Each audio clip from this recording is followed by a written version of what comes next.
Hello, Dikshit. Yes, ma'am.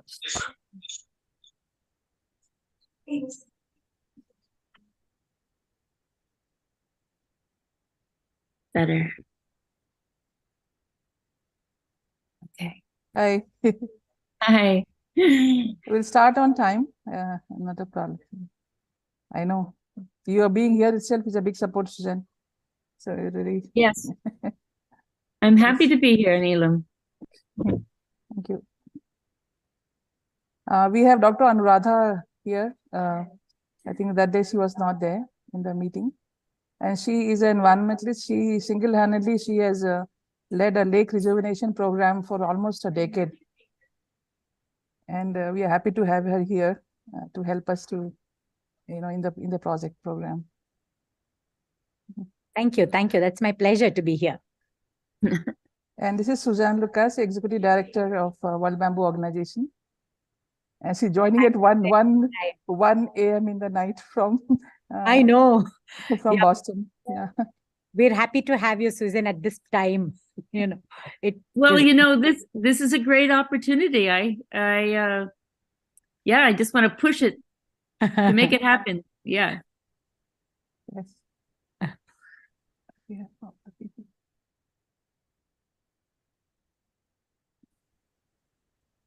Hello, Dr. Ashwath.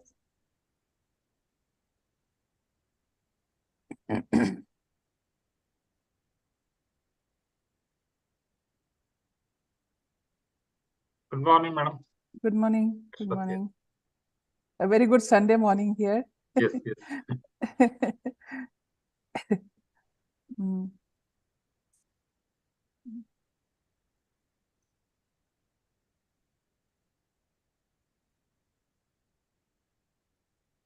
Another 2 minutes and we'll start the program. Sure.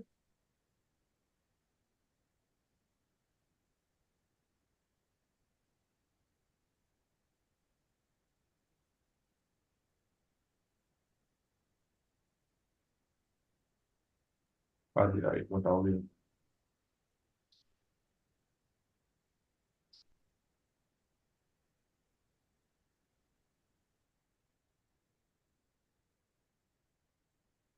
with LED light जो है ना हमको दे दो light चलो कर नहीं आ रहा है और दबे hello Gurjal, can you mute yourself?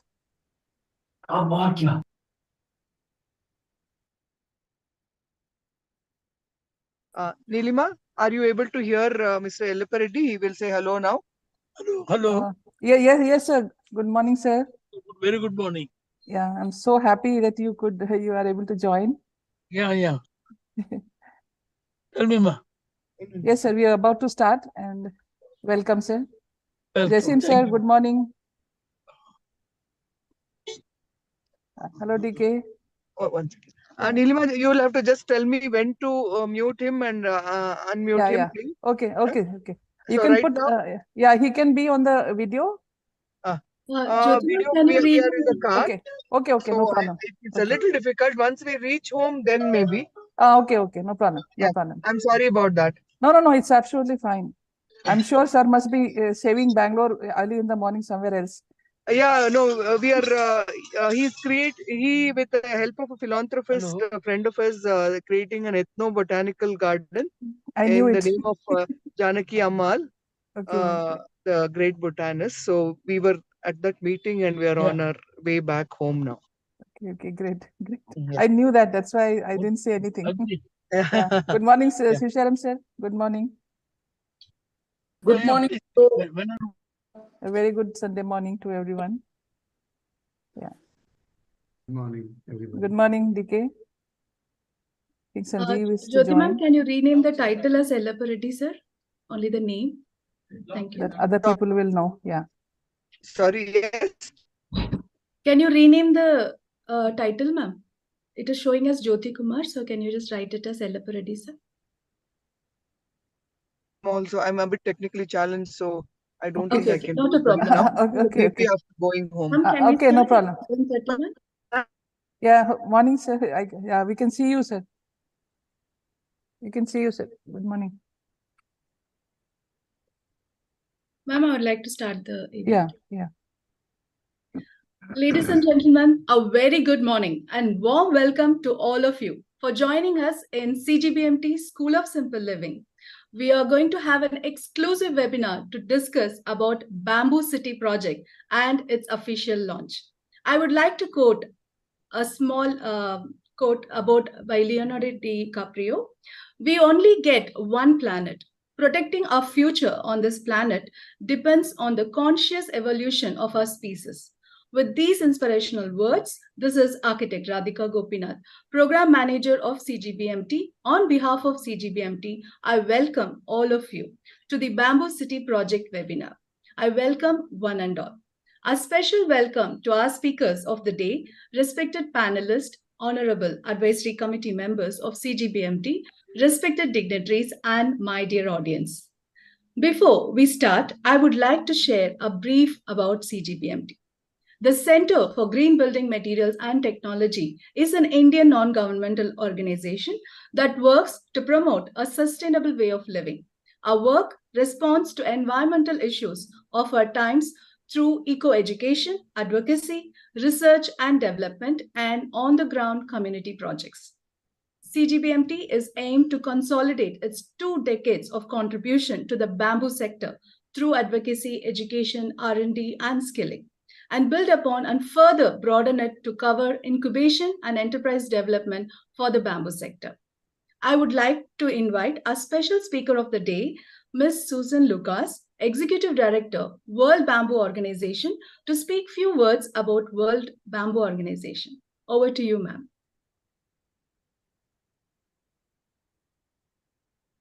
Yeah. Thank you. Thank you very much.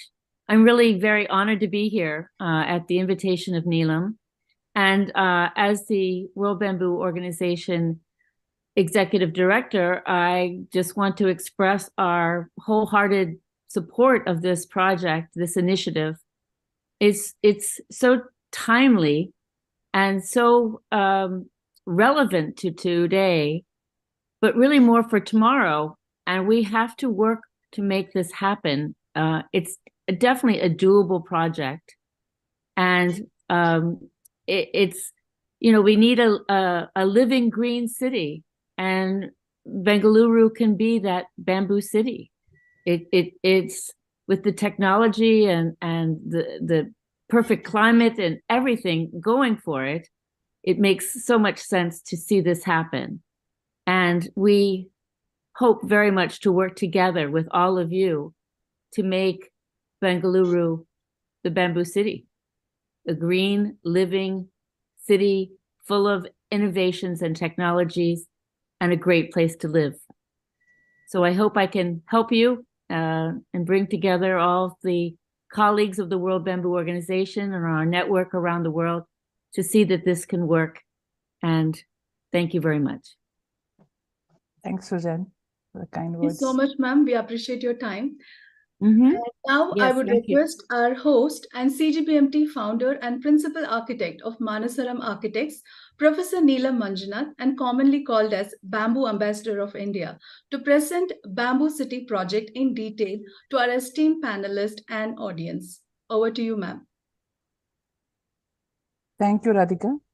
And thank you so much, Suzanne, being at, as I said, it's late. Yeah, early morning, late night, you know, and joining us. Pleasure. And wishing, you know, good luck to our project. And we will definitely be looking forward and connecting with you for help in all respects. Thank you so much. You're welcome. I welcome every one of you. And for you also, it is actually Sunday morning right now, though it's early morning. So early morning, Sunday morning to everyone, a very warm welcome. And I really thank everyone for taking out their time on Sunday. And I see more people who are above the, you know, more older people, aged people here, and early morning on a Sunday to share and to understand.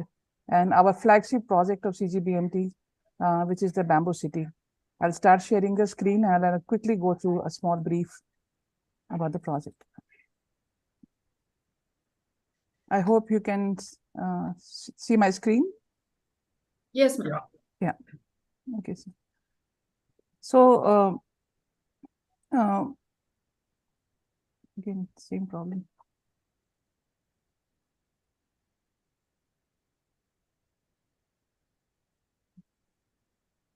Hmm?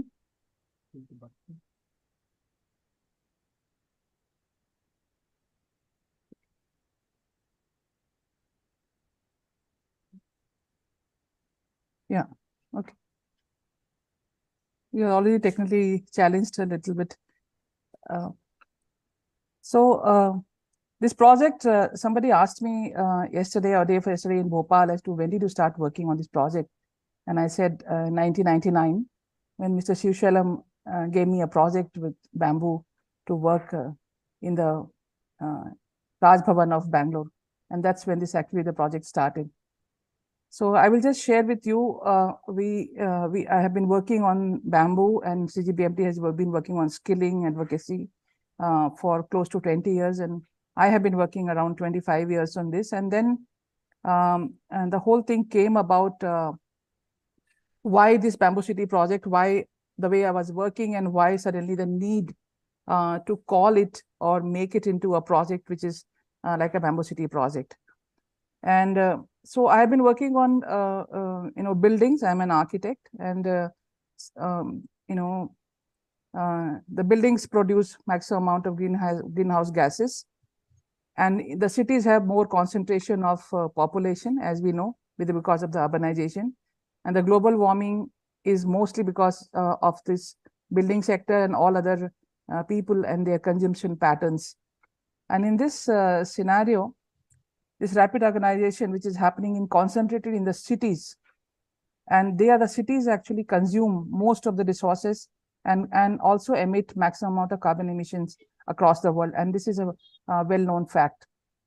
And so this is but we also are facing several problems because of that, because we are going on constructing, we have less of green, and so we have urban heat island effect.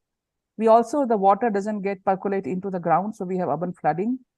And because of all these emissions, and also because, especially Bangalore, if you see, there's a lot of private vehicle, that numbers that have been growing, and we have air pollution also because of that.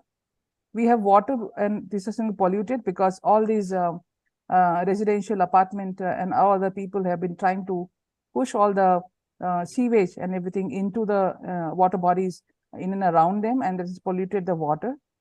And because of all this deforestation that has been happening to make new buildings and make roads and make infrastructure, our water retention capacity of our lakes and everything has gone down, and there's a severe water scarcity in most of the cities, and especially also in Bangalore.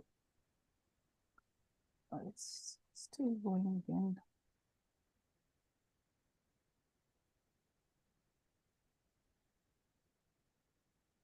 Yeah. So the project actually is, this is the title that we have put, the Bamboo City, which is a nature-based development model for a regenerative city through bamboo, a case of Bangalore 2030. And it's like a plug-in climate action plan, because we are taking care of quite a number of issues, but not all the issues.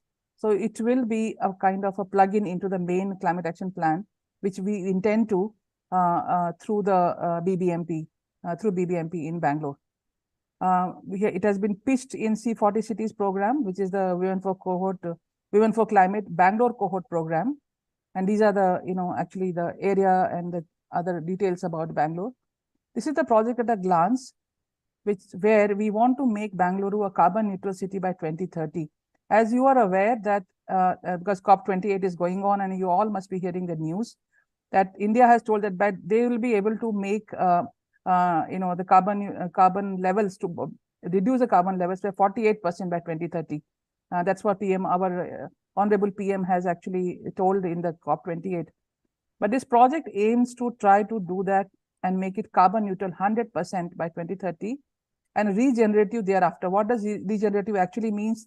That it will remain carbon neutral city. How do we try to make that we don't have to make the effort again and again and only maintain it thereafter? And the other sectors that while we are doing this, what we want to do is have planting one bamboo plant per citizen in the city. There are two main action points that we have identified. And the project proposes 30% inclusion of bamboo in the construction sector in the city. So construction also would building infrastructure and all other kinds of related activities. And what these two things would do is the sectors that it will address is housing infrastructure. We will be having much more material for that. Because of this, we will have urban greening. We will be able to control the air quality, better the air quality, and there will be water resource management. We will have waste, energy and waste management because bamboo is degradable. And we will have community resilience and well-being because of the amount of, MSME and enterprise development that will happen in the city because of this, the project that we are trying to do. And this is, I think this is from Bangalore. We all know we have Venice and we have Iceland and we have all kinds of, things happening in Bangalore. And also like a desert, we have no water with so many lakes around. So now we want to really say why we are telling that is bamboo a nature-based solution. So there are some facts. I will just quickly run through this. Absorption of, it absorbs 400 kg of CO2 plants per plant per year and releases 300 kg of oxygen per year.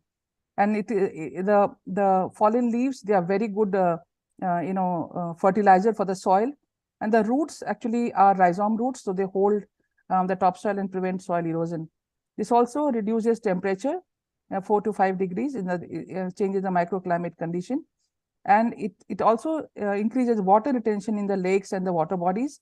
So it also makes the, it will increase the water table and also the water retention capacity of all the lakes and things, and making, our taking care of some of the water requirement of the city. The phytoremediation will help the removing toxin from the soil, and that will give us much better crops and things, crops and fruits and vegetables from the same soil. It also will reduce, because of all this urban greening, the dust level will be decreased. So we will have much healthier, Bangalore. And we'll also be replacing there'll be several other products of daily usage through this bamboo that will be growing, which will also get into a green circular economy and renewable energy with bamboo. And so this is something which bamboo is a woody grass. It is not a tree. And it also, so this is the bamboo regenerative cycle.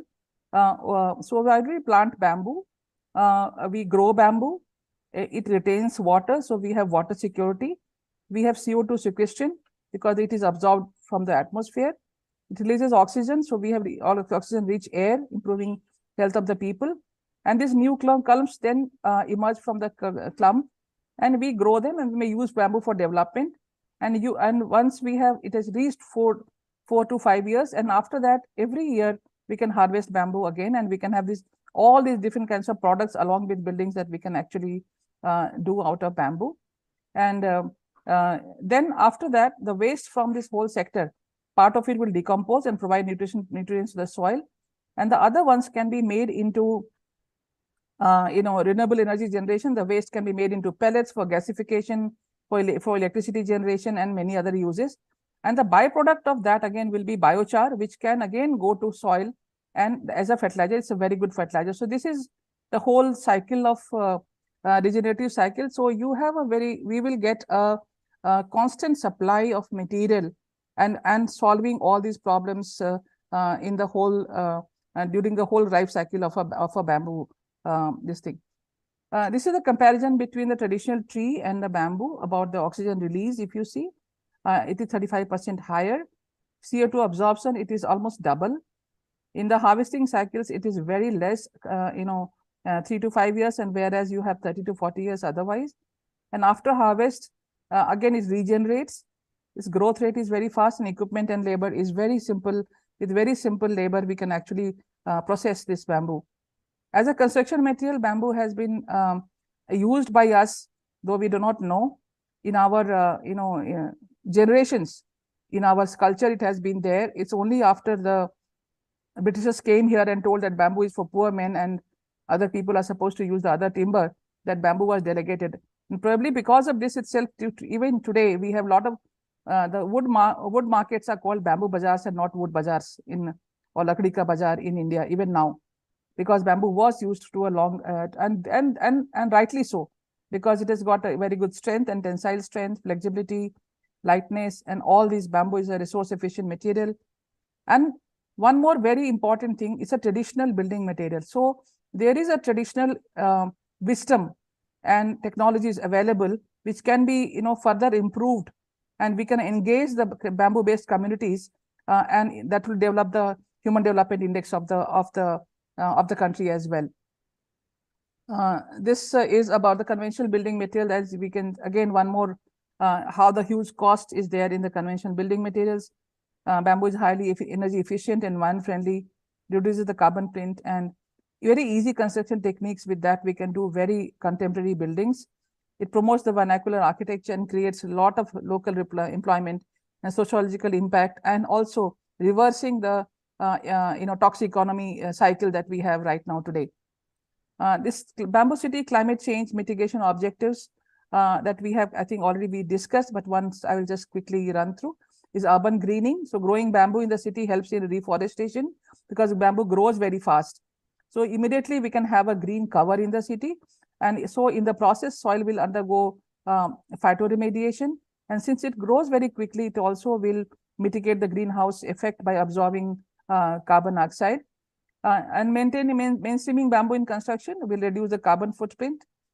And when bamboo grows so much and fixes the oxygen, carbon dioxide in the atmosphere, it will also reduce the air pollution and create oxygen. So we can create oxygen parks and oxygen corridors within the city to take care of the air pollution. With phytoremediation of bamboo and with bamboo along the water bodies, it will also absorb metals and prevent soil erosion.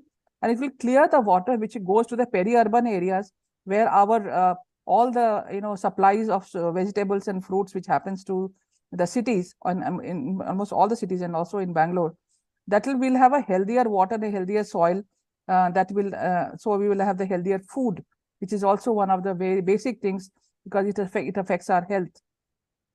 And with all this, the whole of waste, it will be biodegradable waste, and it can be used for energy generation. So these are some of the mitigation objectives that we had.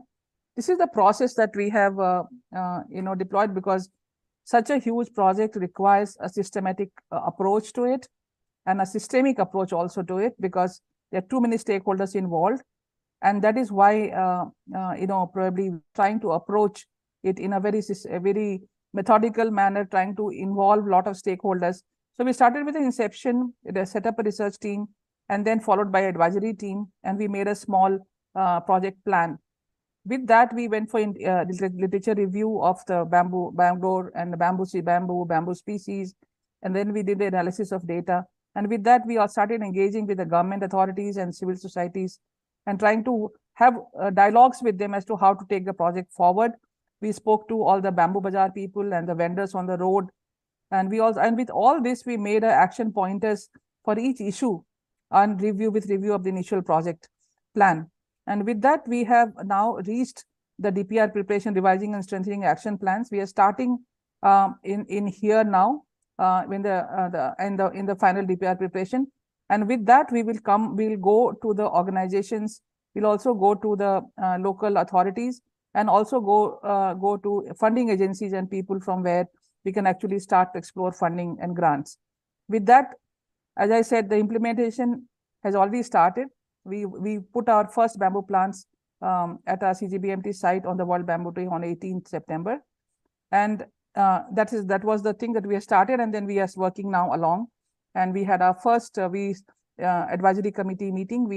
And everyone said, don't call it advisory, it is advisory action committee on 18th of October.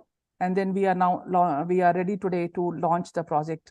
And this was the inception which I discussed, and it is very relevant to Bangalore, because Bangalore was the first signatory, one of the first cities signatory in the C40 city, and since 2017 is considered as the pilot area. That's why we have considered it as a pilot area of the project. And it has also signed the deadline for 50% reduction by 2030, and it has already prepared a climate action plan with World Resources Institute and C40 cities along with BBMP. And this is where we are in the process of plugging it into the whole this thing. And that also makes a lot of sense, because most of the population is right now in the global south, and bamboo grows in global south. So if we try to work this thing for the cities, and this Bamboo City project, we are able to really make it work in a proper manner in Bangalore. It can be upgraded to and also in other cities. This is and how we have gone about it is what the city map. This is shows the different assembly constituency, and we also have looked at the density of the population and to assess the oxygen requirement in particular areas of the city. Looking at this is the population, and we have tried to look at it in a different manner as to how we are not share. We also have looked at that some of the places the population grows faster, and also some places where the buildings and all are happening faster. So we'll have to have the action plan in the end, the ground action plan, taking into consideration many other such factors.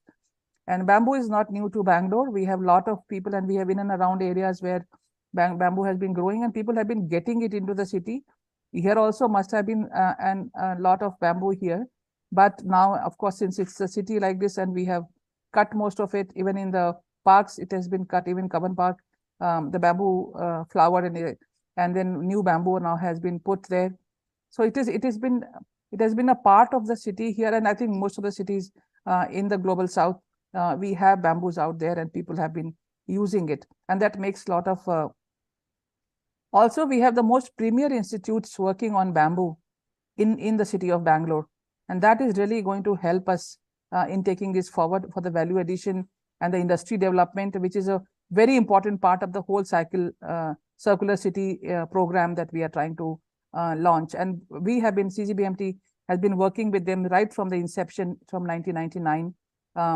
They are our alma mater and our guide in guiding us how to work with this material. Also, the city has got now the first international terminal airport terminal at Bangalore, which has got 10 lakh square feet of bamboo false ceiling and interior work done. And I'm very proud to say that I was part of it as a material expert for vetting the design, whether bamboo actually can be used for such a large project in India. On the right side, you also see we have a lot of this forest. We have Hennur bamboo forest, which has been made like oxygen bank in the city in one area. And like this, these are examples which I'm trying to show that how Bangalore has already been, working on different ways in trying to work with eco-friendly solutions. This is the formation of advisory committee, and we have Dr. Yellappa Reddy. We are most, fortunate to have him here, who has been trying to save Bangalore all the time, and even at his, advanced age, he's younger than most of us when it comes to environment, solutions to be done and environment work to be done. And we have a very distinguished advisory committee. We have Mr. N. Saivasalam, retired IS officer, and he's the administrative member of Karnataka State Administrative Tribunal right now. But I have worked with him since 99. He has given me the first project, and he has been also tracking and we have been kept in touch. And he was also the MD of BMRCL when we were trying to do a metro station in bamboo in 2013. We have Sri Arun Kumar Bansal sir. He was the director of IRTI when I started working with bamboo in Bangalore. And Suzanne, you heard today, she's the executive director, and she has been also behind my back and helping us to promote whatever work we are doing everywhere across the world. There are around 56 ambassadors now across the world in almost around 43 countries. And she has been, really, encouraging each one of us. We have Dr. MP Singh, who is the director at IWST, and we are having very good. We are also on the talks for signing an MOU with them to work on further. Jasim sir has been my mentor, and he has been working with bamboo for I don't know how many years, trying to push it into the construction market. Dr. Vishnukant, he is the Vice Chancellor, and I know him for more than 22 years, where he has been into skilling and many other, this thing he has been donning. We have, and now he is the Vice, and he told me whatever you want to do with bamboo, Neelam, do it, and we will be behind you. So we have people like that, all of them here. Dr. Gunja Das from Triple ID, she also has given, they have also shown their support. And we will be launching our this project offline to the to the citizens of Bangalore on 22nd January in their flagship event called Designuru 4.0 at Rangoli Center. So incidentally, again, commissioned by Mr. Siv Shailam sir, when he was the MD at the Metro Corporation. We have D.K. Anand, who has been my classmate, and Dr. Sanjeev Singh. They both are my classmates from college whenever we were doing architecture. And we have been, they have been supporting me in the journey of CGBMT all this while. They were also very instrumental in writing the book, actually, on Let's Build with Bamboo. Bhargavi, she is from Environment Support Group of Advocate Leo Saldana. Today, Nidhi will be joining on her behalf. Ramkrishna Hegde, I've been seeing his work, Dr. Ramkrishna, and in the forestry, and he has done a lot of work on bamboo. Sangeeta Agasti, she is the regional director of INBAR, and she is a real champion of MSME and enterprise development. B.R. Mohan heads the Institute of Architects, Karnataka chapter, and Vishwanath we know, and Zen Renman. Sudhir Chokle is the chairperson of the Landscape Architects Association, which is very important for doing the greening of Bangalore. Dr. Sanyod Shah, he is a principal NRV College of Architecture for academics. Dr. Ashwath has been doing a lot of work on alternative. He's a structural engineer, and he's a principal right now, Bangalore Institute of Technology, and into academics for a very long time and doing a lot of innovative works. And also has been, we have been in talks with him for taking this project forward almost last 2 years, if I know. And Gurdial Saran is actually the principal of Bamboo Studies, and he has been with me, standing by me, doing all the projects and skilling works that we have been doing all this while. With all that, we also want the city administration of all these organizations and more to be connected to us, and we are working on it, and we are hoping that they will join us soon. These are some of the, I will not go in detail, they are the wasteland details, and we are planning to do our, plantation of bamboo in the wastelands. And that's why we have tried to work it out as to how it will work and what is the density that will be happening. And what we have found out that it is very, it's very much possible to do plantation of 15 million plants, which we are looking at population of 15 million by the end of 2030 in and around Bangalore, in Bangalore. The other species that we have identified that Dr. Ramkrishna Hegde has also helped us to identify the species that can be grown in Bangalore, so that we don't actually tamper with the biodiversity of the city at all. And still we have the value-added bamboo, which can be done a lot of value addition to do our work. And the science behind all this that we are talking is about, and the carbon sequestration is about how much pollution that Bangalore actually has.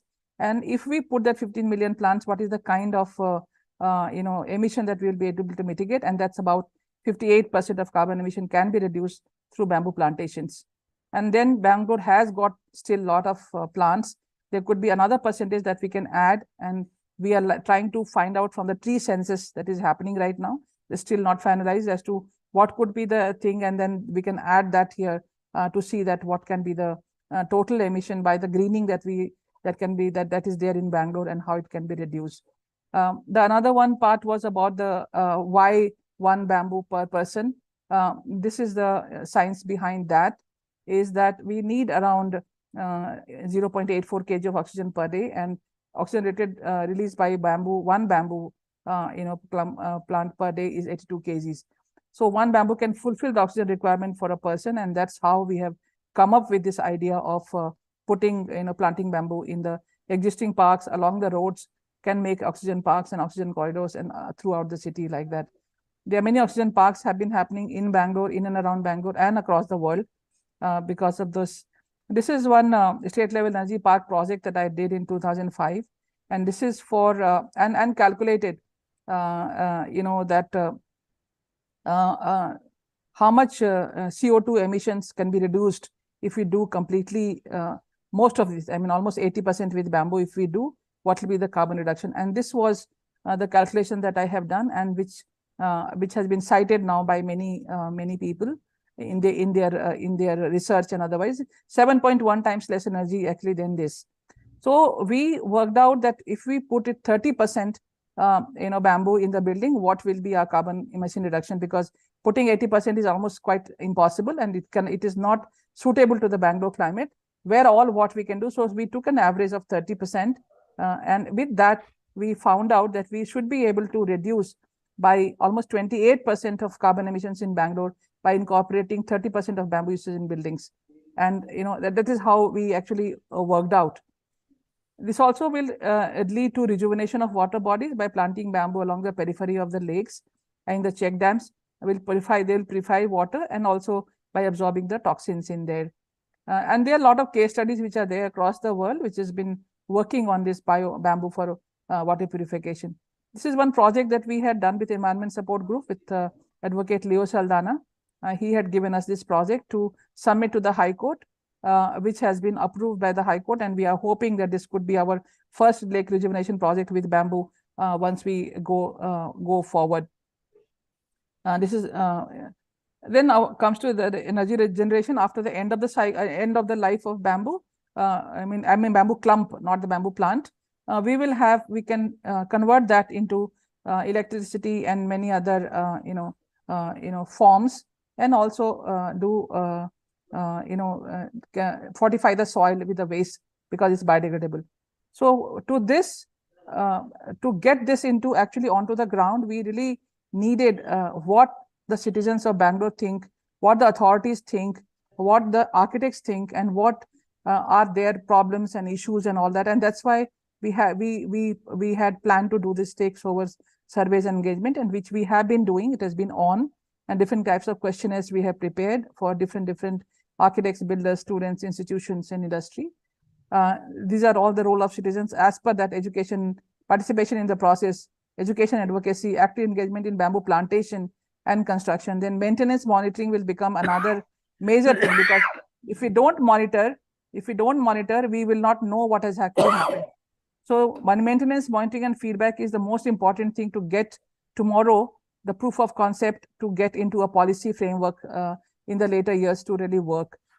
And role of NGOs, I think we all know, we are also an NGO. It's very, very important to really work on the ground with the public, and fundraising, resource mobilization, skill development, and advocacy. Government actually we really need a lot of support from the government through policy, land acquisition and development, and then urban reforestation, education, training. If the help comes in some few policies, I think we'll be really able to take this project forward. And then the construction industry has to really come forward big time to switch to nature-based solutions.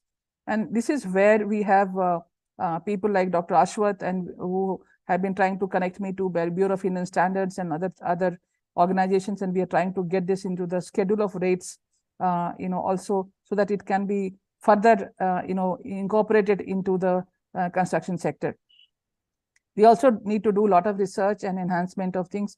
Then we'll need a lot of investors who can invest in the bamboo-related industries, in skilling, and all this kind of market development. All these things, we will be needing a lot of investors, and these investors can then put it in the bamboo-based industries. And what is the proposed plan is like, we have tried to understand. This is a legend, short-term, mid-term, and long-term. And the money-wise, like up to 10 lakhs, between 10 to 50 lakhs and more, so that we can take the first few things where less money and less time is required, and try to go immediately start with the things. So, and the benefit types will be greenhouse gas emissions and public health, economic growth, equity, affordability, and resilience. So in housing infrastructure, we can do a lot of prototypes, which we would like to do. And housing, CFC centers, community centers.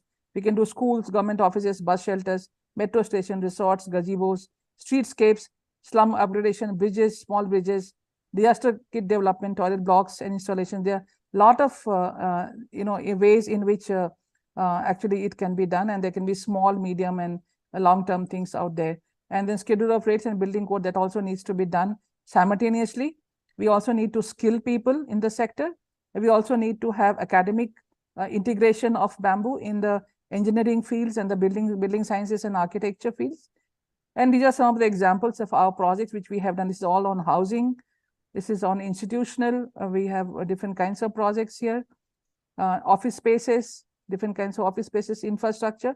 That's the metro station design that is for Bangalore. It has got an international award as well. And this we had submitted to BMRCL in 2013 as one of the alternatives actually out there. Then we can also have these bridges, airports, terminals, community infrastructure, bus shelters, community toilets, gazebos. These are cultural. We have this in G20, we put the complete thing with bamboo infrastructure, museums, different kinds of interpretation centers. All this can be done in bamboo. Different kinds of park structures. These are different kinds of, so there's a whole lot of things that can be done in the building sector with bamboo. Then we have the whole thing about urban greening, and then I've already spoken about it. And in that we can have adopt a bamboo scheme and a self-planting flow chart. So this we will be, in one, we will be, it comes to around 3,600 rupees per citizen to cost for planting and managing the bamboo for 5 years up to harvesting.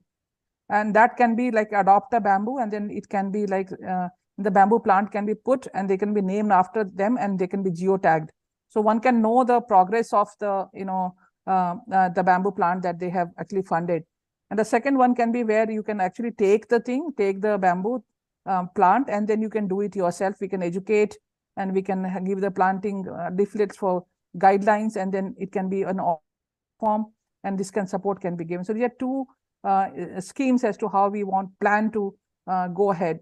And so this will take care of our air quality. But to take care of air quality, it is very important that we don't plant bamboo somewhere and oxygen requirement is somewhere else. So we really have to balance that out as to how that will actually work.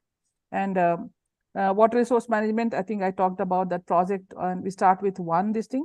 And this is the important series in Bangalore region where from upstream to downstream, we will have to go. We'll have to start upstream.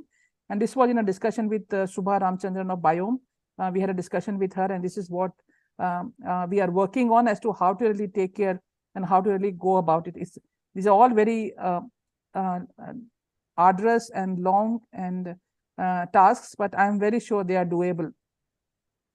And energy and waste management, whatever comes out of this, and even other things, we can mix it and actually get into this energy and waste management. And academia, we really need to work on that. So this is the three phases that we would be, we have thought about: the production stage, in post-harvest stage, industrial phase. But while production and post-harvest phase is going on, the groundwork of industrial phase will be going on simultaneously. So that by the time this bamboo grows here and comes to age, our industry infrastructure and all the works and all that are ready to actually take off. So the bamboo nursery, tissue culture labs, plantations, processing units, all these things, we have to simultaneously work on them to get there. Gasification of bamboo, that's another thing. And Bangalore is known as the startup hub. And I'm very happy to share with you that Prashant Prakash of SL Ventures and Bangalore, United Way of Bangalore, yesterday spoke to me and has extended his support to help us in putting some startups in this particular project and helping us to take it forward. And so Bangalore can do it. And we are having this right now, Unboxing Bangalore in the Tech Summit. I'm very sure we can take it forward, and 14 out of 32 unicorns in India, they are from Bangalore. We know we can actually make it. Bangalore can do it. This is the same about the startups. And I was very excited to share that news with you. Proposed time frame is we have told about 2030. By 31, it should get into the policy is what we think. But yeah, short term, long term, and whatever, as we see, we will be going something simultaneously. How much work has been done? As I think in the beginning, I said from 99, we have been working, but all these different heads we have been working, and we still want to work further along with all of you to further work. And this is our plantation advocacy seminars and webinars. We have been putting in social media and sharing with all of you. With all your support and all, we have been moving forward. With Council of Architecture also, we have done a lot of collaborations, and we are still on with it. Skilling and this data collection, collation and publication for information dissemination is a very important part. We plan to do something also on plantation during this project so that people can actually have a proper guideline for plantation with the bamboo. And there'll be a lot of these beneficiaries that will happen. There are some limitations about monoculture, compatibility, and building codes and regulations, which may take little time, and the perception of the people through advocacy that we have to change. But as I said, I am very sure with everyone's help that we have, and I'm seeing a very positive vibes as to how to in taking this forward. We can have the Bamboo City initiative in Bangalore a success, one, and this initiative can be replicated in other locations in other cities as the words get out. And this solution can be scaled up to many cities and towns in the whole of the global south. This is the scalability thing. Our governments have been doing a lot of work. Nitin Gadkari sir and many other people have been really helpful in the government and outside the government, and we have a lot of support. This is the status that carbon neutral status that will happen, 58% from plantation and new construction 28%, and that comes to 86%. Another 14% we can do through remaining trees and public transport and all other kinds of other means which are there in the climate action plan. And so I believe that Bamboo City project is justified to be included in the climate action plan of Bangalore City for it to become carbon neutral and regenerative thereafter. This is the conclusion. We all know nature has to become actually stakeholder in any city, in any planning. It has to become a stakeholder. Only then actually we can have livable cities. And this is I need all of you, government bodies, bamboo cultivation people, construction people, NGOs, supply chain network, creating awareness. There are different kinds of works that are there, and everyone has to participate. Can the cities be made carbon neutral by 2030 itself, 20 years ahead of the proposed 2050 deadline? And I would say that yes, you see things and say why, and I dream things that were never there, and I say why not. And this is the photo of Ubuntu, which is like I am because we are, and we all have to work together. Only then I can be. And so thank you all of you for joining this today and listening to me and our project, about our project. And I'm very sure we'll be reaching out to you to help us take this project forward. Thank you all for the kind attention. Wow, that was wonderful, ma'am. What a nice presentation. Be the change you want to see in this world. So you are really a change maker. And we have reached to the important, the zone of our seminar. So I would request now to officially launch this project. So for this, I would request Dr. A.N. Ellappa Reddy, IFS retired chairman, Bengaluru Environment Trust, and our chairperson to launch the initiative of Bamboo City project officially in this forum. Over to you, sir.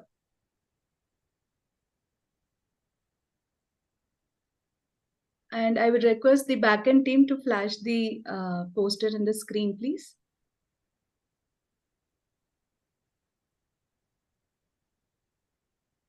Sir, So I would request you to switch on the camera. sir, his camera is on. Yeah, I'll pin him. I can see him, but can't hear him. Sir, Yeah, I can. please Sir, you can unmute unmute yourself, sir. Sir, you are not unmuted.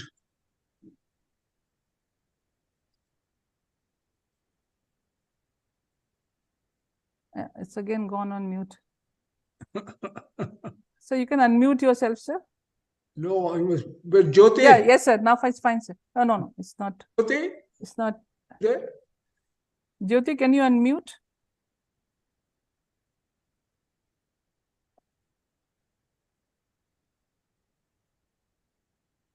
Sir.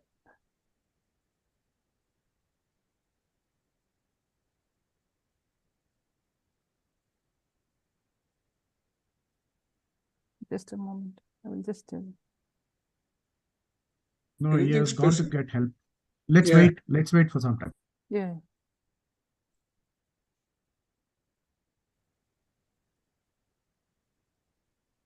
What are the other points till he comes on? So the next is the launch of the booklets that we have made. In fact, Neelam, it took me some time to get on my thing. Then I went onto the computer and got it on. It took me 10 Yeah, minutes. unmute. Yeah, yeah, Yes. yeah. Hello. There he is. There he Yes, is. yes, sir. We can hear you, sir. Thank you so much. Now we can hear Adjust you, your sir. camera, please. Adjust your Hello. camera. Yes, sir. Hello. Yes, sir. Push the camera a little lower, sir. We can see Oh. only the top of your head. Oh, see. Yes. Yeah, That now. Yes, Yeah. yes. Yes, sir. Nilima, Yes, sir. excellent research finding. Superb. Thank you so much, sir. How much of what an amount of information you collected. It is amazing. Amazing. It is really amazing.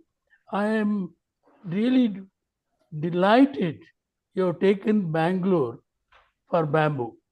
Yes. Bangalore badly need that because Bangalore is suffering from heat islands, then climate change, all kinds of problems.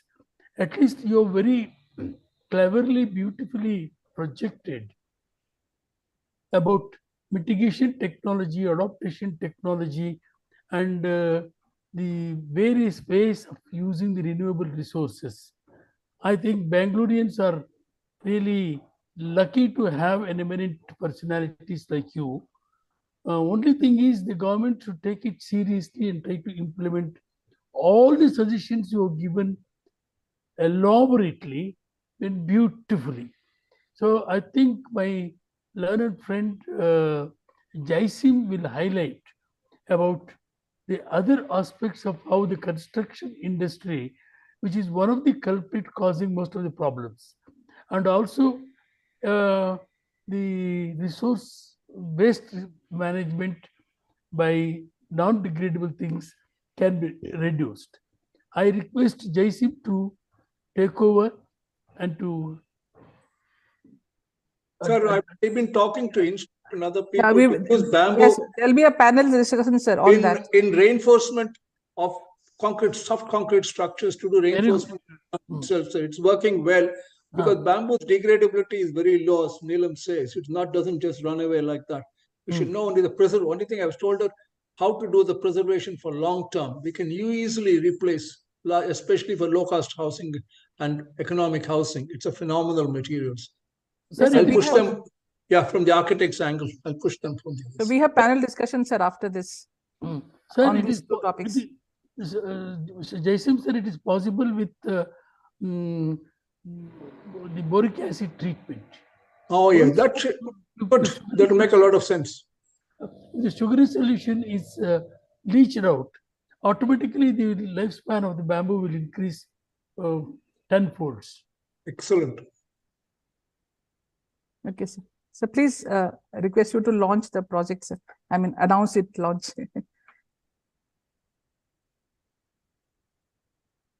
Yellappa ready, sir. You must tell him how to do it. Neelam. Okay. I think he's frozen. Uday, are you around? Uday must be behind him. Is there? Yeah, he was there. Sir, can you hear us? Elaborate, sir? He is muted himself. No, no, he's not muted. It's unmuted. Sir, Yeah, we can't hear him. I think he's frozen or something. Can you just check? Okay.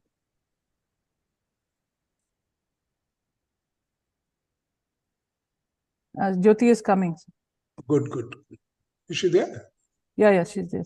There. She's coordinating. See, me and Elaparati are not technically very good like you people here. We find which button to press, something went off, then the other button, something came. I want to know what to do with the bamboo leaves. We are having a lot of it in Suvidha. So we'll have a discussion, sir, on that You later. must bring one discussion on that. Yes. Hmm. Radhika sir has joined again. Yeah, Good. ma'am, just waiting. No, not yet joined.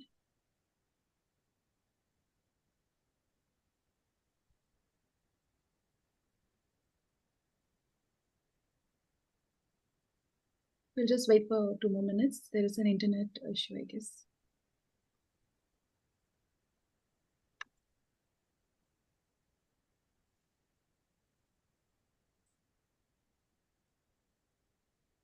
While sir was talking on the what to do with the bamboo leaf, Sir.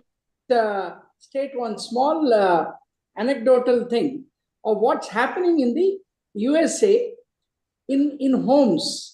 I'm talking about, when I'm talking about homes, I'm talking about large amount of kitchen waste which are produced.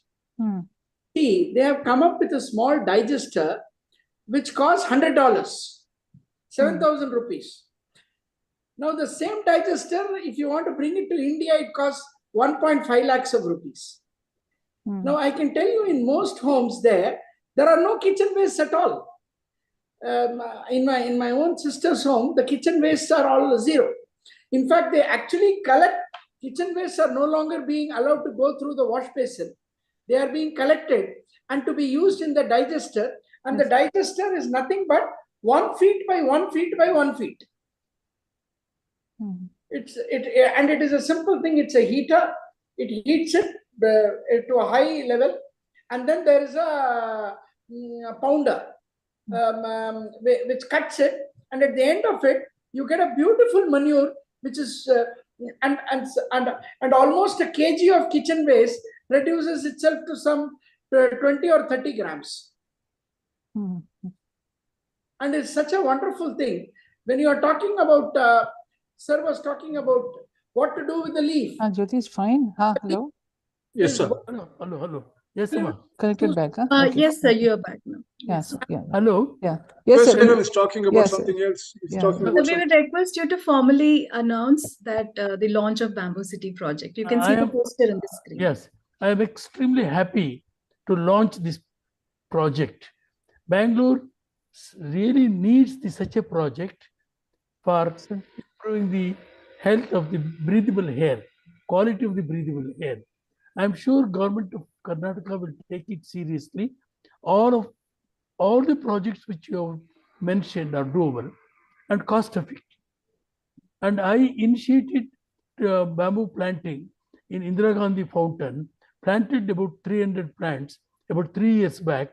Now they are supplying huge quantity of oxygen to the walkers. They come out after lunch break, nearly about 1,000 people, and they get the oxygen for all of them.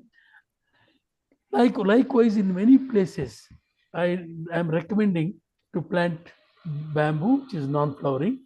I am really delighted, and we Bangaloreans are happy to have you in Bangalore, and you have taken so much of pains to suggest beautifully, make it simple, and submit to the Chief Minister and Deputy Chief Minister is in charge of Bangalore to launch this.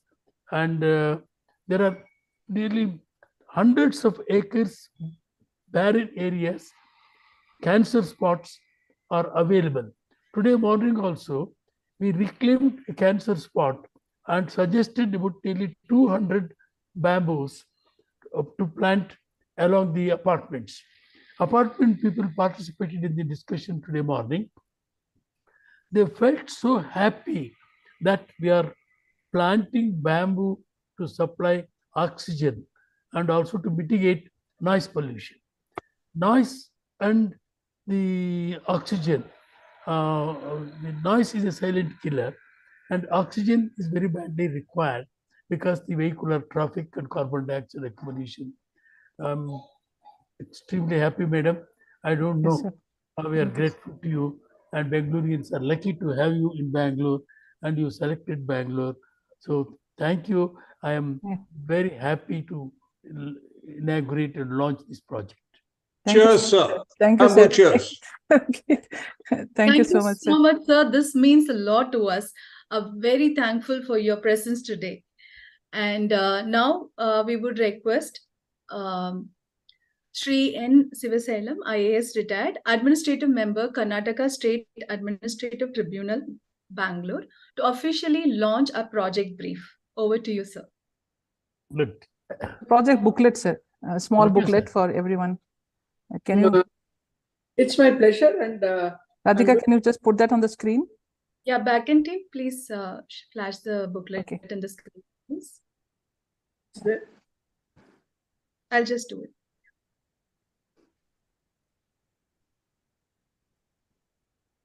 GV, can we have it on the screen? It'll be nice if you put it there and send it to the schools. We will be sending it, sir.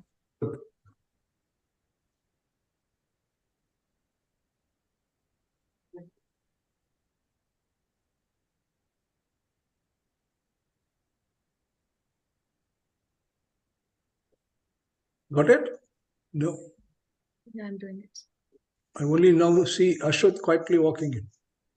No, he was there, sir. So this is the, no, I'm this there is from the beginning, not this one.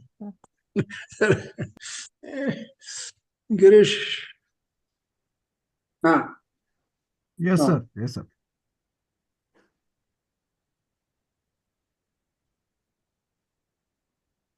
the Concrete Institute, Girish is also there. Push him also on this.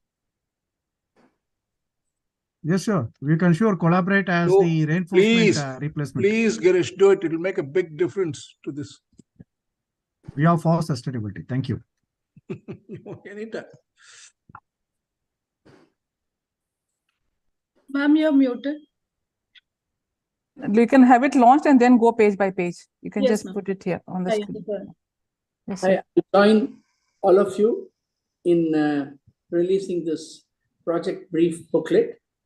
And let us dedicate ourselves to this project and try to do our best in whatever capacities we can. I know all of us are capable of contributing, and the combination of our contribution will be an explosive mix, which will be good for the promotion of bamboo-based constructions itself, and even growth of bamboo in and around Bangalore city, and possibly rest of Karnataka as well.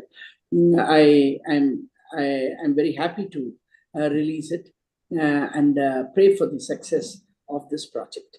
Thank you for giving me this opportunity to release this project brief. Thank you. Thank you. Thanks. Thank you, sir. Thank you so much. Thank you so much, sir. With your permission, I would like to Just scroll it. This Scroll is it about the CGBMT and then, audience. yeah, it's the copyright. Yeah. Can we just read that? Yes, ma'am. Yeah, the era of global warming has ended and the era of global boiling has arrived. And leaders must lead. No more hesitancy, no more Correct. excuses, no more waiting for others to move first. There is simply no more time for that. It is still possible to limit global temperature rise to 1.5 degrees Celsius and avoid the very worst of climate change, but only with dramatic, immediate actions. UN Secretary General Antonio Guterres. So Good. that's the index. And we have the research associates with me. Introduction, project at a glance, and all the sectors addressed and the main proposal, think what we want to do, mitigation objectives, and sustainable development goals, what we are addressing. There are many, in fact. And then pitching our case of bamboo as a nature-based solution. Some more data on that. Yeah, next. Yeah, next. Yeah. The methodology and the conclusion. Good. Yeah. Very Yeah. good. Very So good. it's a brief, and so we will be doing a detailed one, sir, which we will be launching on 22nd January, sir, at the Bangalore 4.0, which is being organized by IIID, a big festival where we will be engaging with all the citizens of Bangalore and we'll be requesting them to sign up and do things. It will be, and that will be a proper full booklet that we will be doing. Sir. Do it, Thank Neelam. you. Yesterday, I spent a lot of time with IIID talking to the chairman and all these things. They're very positive on this. Go ahead. Do it. Ma'am, one screenshot I'm taking.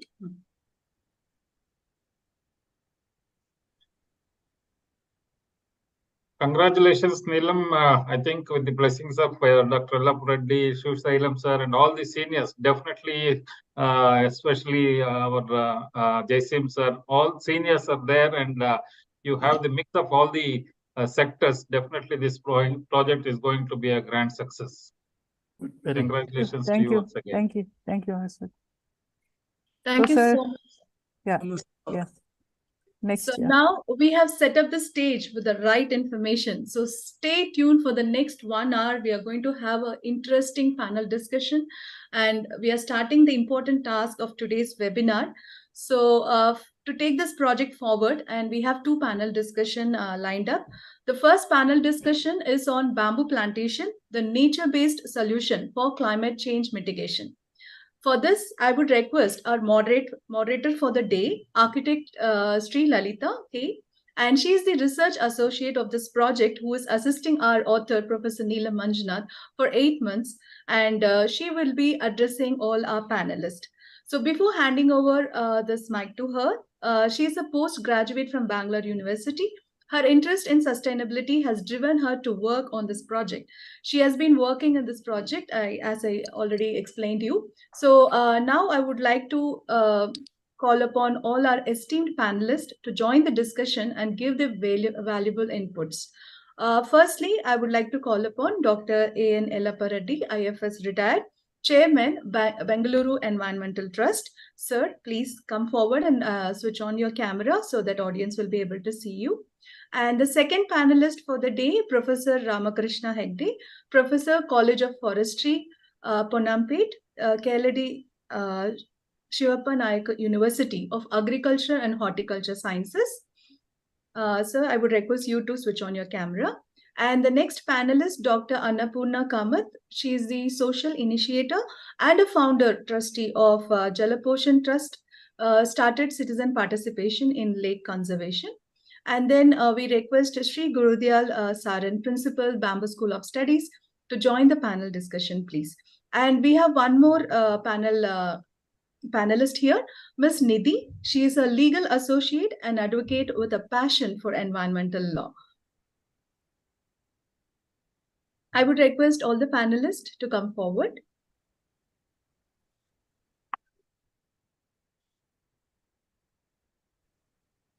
Over to you, Sri Lalita. Thank you, Radhika. Good morning, everyone. As Radhika mentioned, I will be the moderator for the panel Bamboo Plantation, a Nature-Based Solution for Climate Change Mitigation. In today's discussion, we will be dealing with our target, 1 bamboo per citizen, and how it impacts the air quality and water quality in the city. I would ask each of the panelists a question and will be given around 6 to 7 minutes to answer. I would request the panelists to keep the answers crisp and short. And I would request all the panelists to keep their video on throughout the panel discussion. This question is for Yellappa Reddy, sir. Sir, can we create wetlands in Bengaluru city by planting bamboo, which in turn improves the water quality and rise in water table? It is possible. It is possible. There are varieties of bamboos which can tolerate inundation. Inundation for a fairly long period, say about 1 month or 2 months up to 3 months. The only thing is we have to study the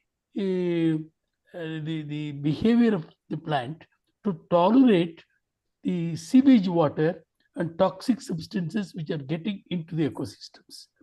So that requires your institute to study what an amount of tolerance each species will have. So if we identify the bamboo species which are more than about 100 to 120 varieties, so that variety if we recommend, especially for sewage water, I think most of the bamboos can tolerate, but industrial waste and the garment industries waste, that is the dyes and various other things, then metals, the e-waste,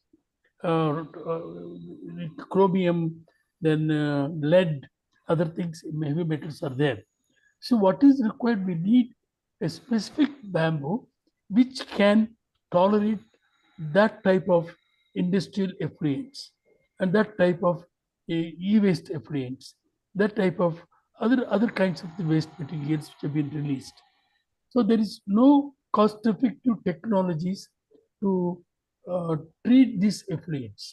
So my suggestion to you and this institute to take up some sort of a research.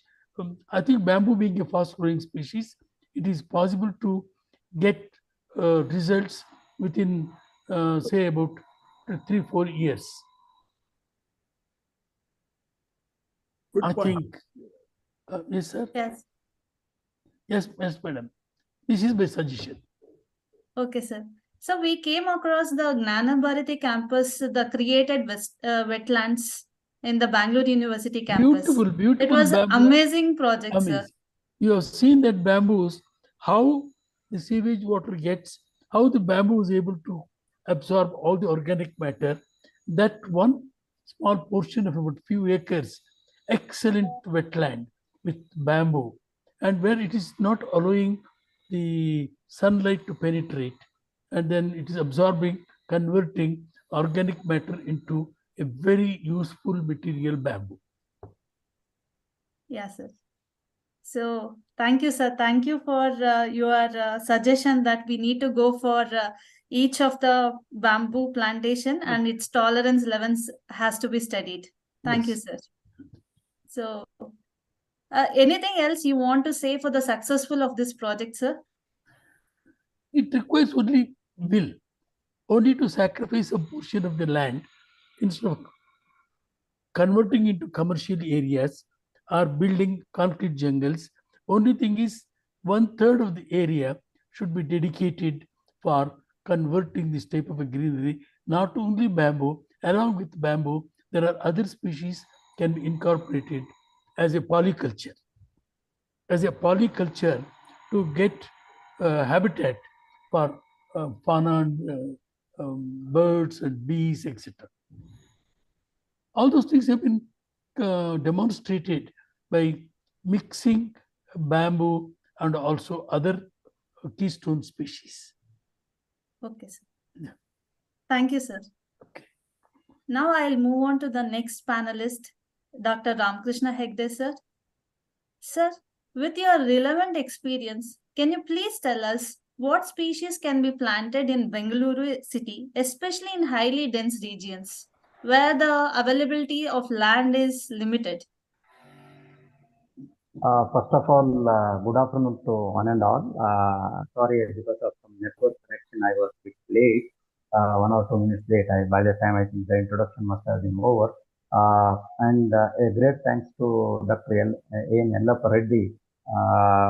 He is one of the pioneer in green city projects or many Bangalore Green Foundation and all those things. He has involved in many things. And congratulations to Dr. Neelam Manjunath for having successfully launched this program.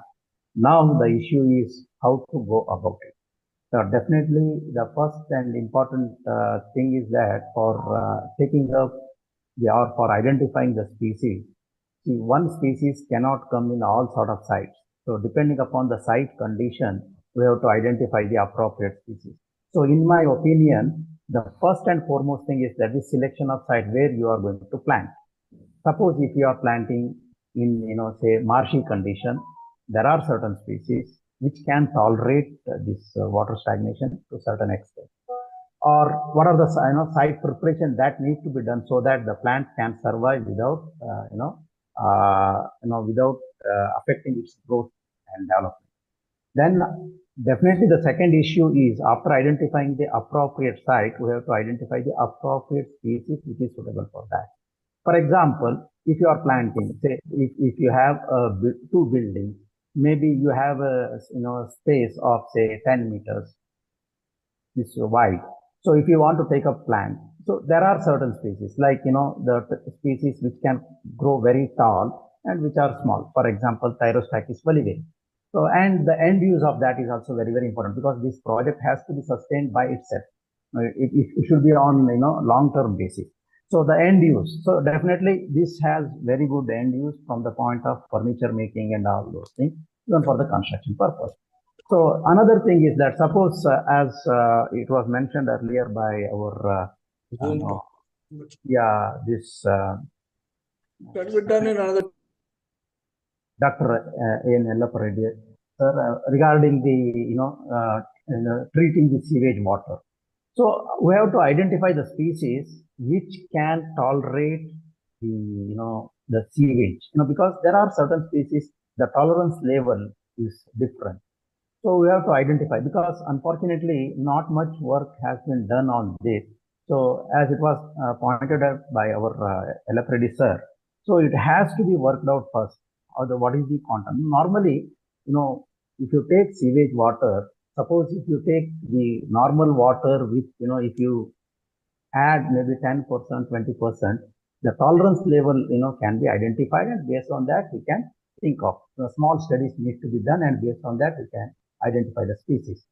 Then the third one is the identification of the species is possible, but sourcing of the quality planting material.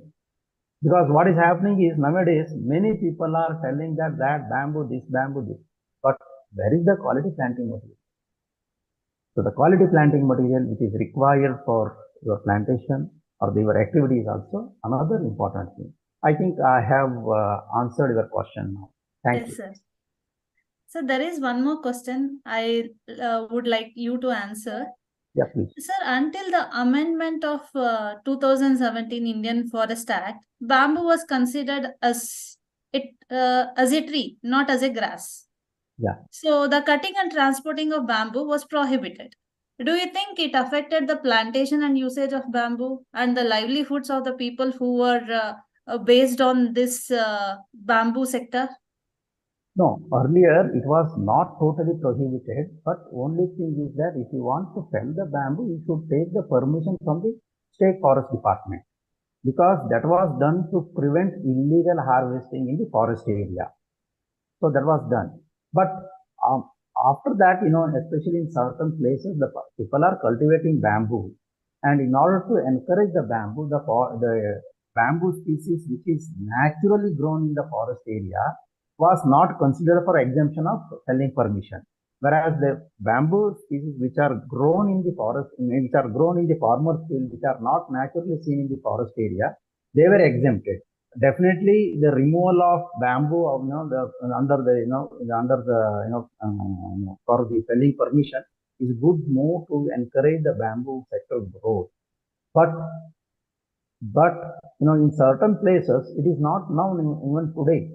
The people are thinking that the harvesting of bamboo, it has a lot of restrictions. No, it is nowadays in Karnataka, as far as if my knowledge goes, in Karnataka there is no restriction for planting and cutting and transport of bamboo, because all the the species have been exempted for this purpose. Okay, sir. Thank you, sir. Now I would like Annapurna Kamath ma'am to answer this question. Good morning, ma'am. Namaste. Your extensive work in Jakku Lake restoration is commendable, ma'am. Thank you so much, but it is a citizen initiative with the entire community participating in it. Yeah. Ma'am, by phytoremediation with bamboo, planting bamboo along the water bodies, that can help absorbing heavy metals and other pollutants. What do you suggest how we can plant bamboo around the lakes? Yeah, so, a couple of years back from MGRID, they contacted us for a bamboo plantation. And that's when we had this thought that bamboo can be an integral part of the plantation. And then we have planted bamboo, in different areas of the lake as an experimental basis. So, the only challenge that we found was we need good space, because they become clumps and then, they take a little space. So we need to identify spaces which are not very close to the pathway and plant it. So we have done that, and we had Dr. Bharti and Dr. Chidanand from GKVK and, to help us with some species of bamboos. They also conducted a talk for awareness creation in the community. So in this way, with right awareness, we can plant bamboo, because otherwise the lake users feel it's a very wild species. Sometimes they feel it may be quite threatening when it's a wild bamboo species. So we'll have to choose species, correctly. And that's what we have done with expert guidance. We've chosen different species and chosen the places for them and planted it across the lake, especially in the conservation zone, because that's meant to be wild and that's meant to be a biodiversity space. Okay. That's nice, ma'am. So appropriate species has to be grown at the appropriate site. That was the thing, like as I think the experts here were telling the same. Correct. And one more thing is, we always had this concern whether it would affect any building materials, because there was a concern from the lake users whether it would harm the revetment. The, lake water side, they have created revetment. So people were a little concerned, and that question is still not clearly answered for me. So maybe, a couple of experts here would be able to give me the correct guidance, because if not for that, we don't have any reason not to use bamboos at the lake. Okay. Ma'am, one more question to you regarding the prerequisites, such as like permissions from the government, etc., to be taken while planting bamboo along the water bodies or anywhere else in the city. Yeah, so basically, currently lake belongs to BBMP Lakes Division. They are the custodians of the lakes. So for any project, plantation, or anything that we want to do at the lake, we need to get pre-approval. We need to tell them what we are going to do and where we are going to do that, and get pre-approval from them, and then it's possible to plan. But again, the lack of knowledge, like for common citizens like me, because I don't work in the bamboo sector. So, we are sometimes having these kind of, apprehensions. Should we or shouldn't we? And because we are assuring BBMP that, it's a good cause, we need to know that there is no negative aspects of the same, because tomorrow they will get back to us and say, you made a wrong decision, and asked us to, plant them there. So we need to be very clear, and that's where our experts and advisory come into picture and help us make the right decisions at the lake, and then, advocate this to the BBMP and get permissions. Yes. Thank you, ma'am. That's correct. Now I would like Gurudayal sir to answer this question. Being the principal of Bamboo School of Studies, sir, how do you think it is important you to consider educating and training the future generations on effective bamboo plantation? Good morning to everyone. Regarding this, actually, the two aspects are there. One is the how to do the effective plantation, and second thing is that what is the benefits of doing the effective plantation. Actually, one thing is, if I'm in this skilling sector, skilling and education sector, actually, and the running the courses and all for the all the people and all. So I'm going to basically what is the benefits if the proper if the educations with the skilling and education and skilling, the effective bamboo plantation, what it will give actually. First thing is that it will give the bamboo resources, proper bamboo resources, at what Dr. Aswat sir also has told actually, that if the quality bamboo is not there, means you are not going to get the and one thing is that the where you want to plant the bamboo actually. So one is the good bamboo resources.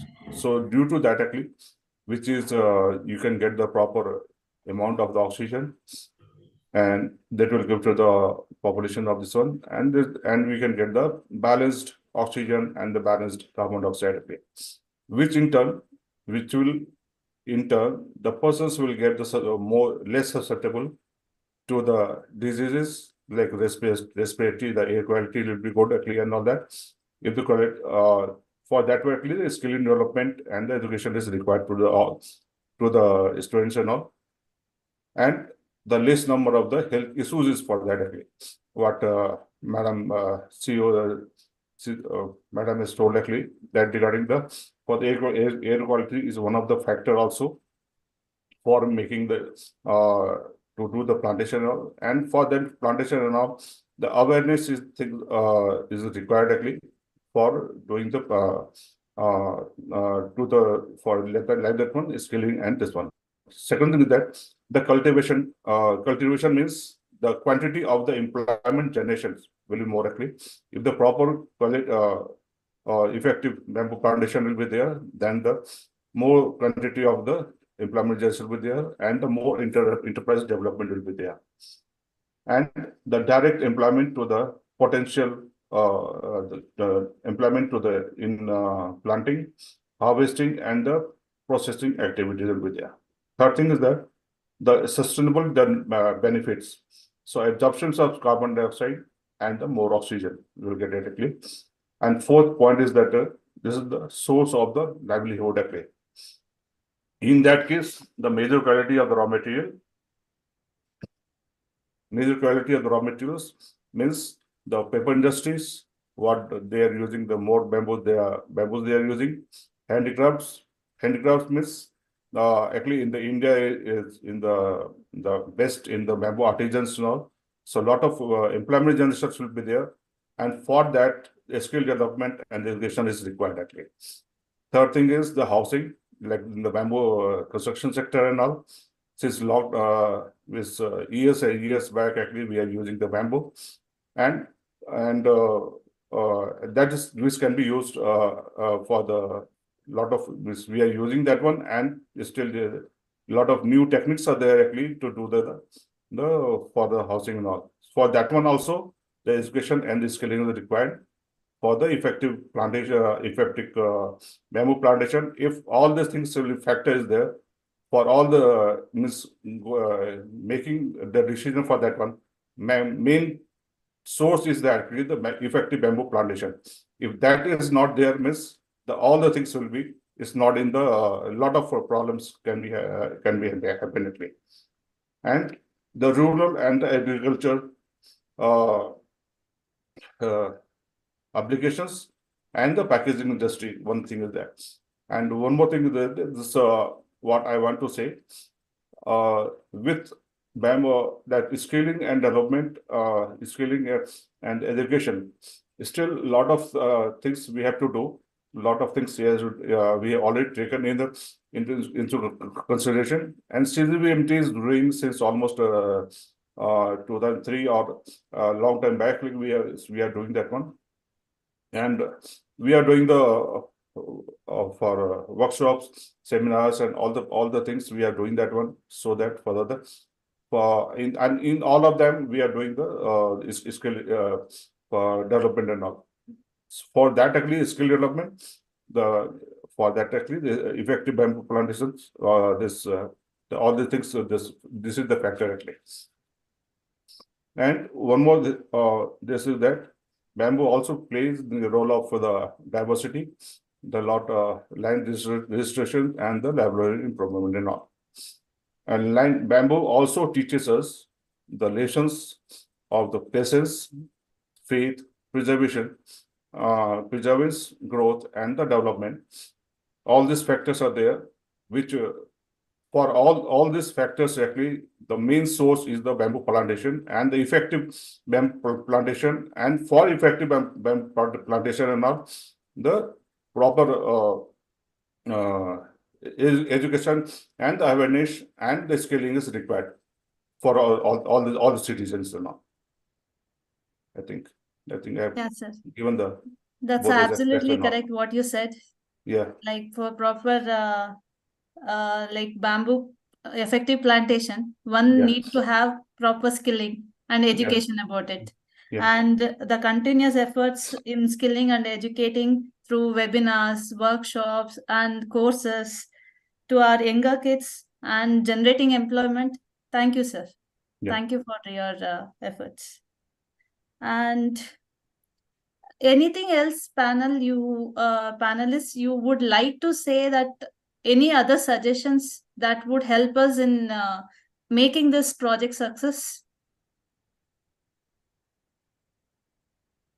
The one thing is, I want to say, for all this making, we have a lot of requirements are there for the more for a lot of persons are required who will do the back end and the front end, plus the on the ground persons are required do all this to run this complete project and to finish it up to the means end line of the finisher of the project. Actually, a lot of persons are required for this. Actually. So we have to do the proper network and all ethics, and the awareness of one thing is that awareness is not there, means and if you have to teach the means you have to do the some seminars and I think, and the village by like you want to do the villages, complete villages has to be changes actually. In that case, we have to go to the villages and all to give some what is the inputs are there actually, what is the benefits are there for the bamboo with the bamboo, and from that one actually, if you give that tell that actually, then properly we have to do some workshops also actually. In all the things we have to do it means definitely this project is going to be successful actually. Okay, sir. Thank you, sir. Yeah. So to sum up about this panel discussion, so as most of the experts said, we need to go for species-based research. What kind of species is relevant in according to the site and the usage of it particular species. And the quality of bamboo resources, like sourcing them, has to be important. And as Gurudayal sir said, it generates employment also. So we need to look into the people who will be working really on the on ground, off ground, all the things. Thank you, the pan. Thank you all for your Architect valuable. Srilalita, can I come in? Yes, sir. Sure. Yes, I am Girish. I am the chairman of Indian Concrete Institute, Bangalore Center.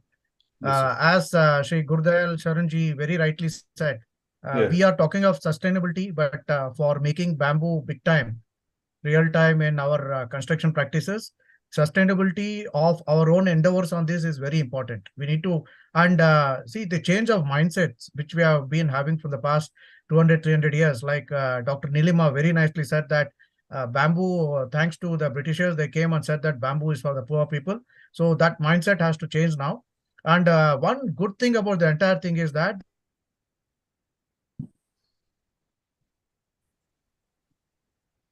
can't hear you. Yes, sir. So we can't hear you. Yes, sir. It must be a glitch in the internet. It's freeze, sir. Girish, knock your line.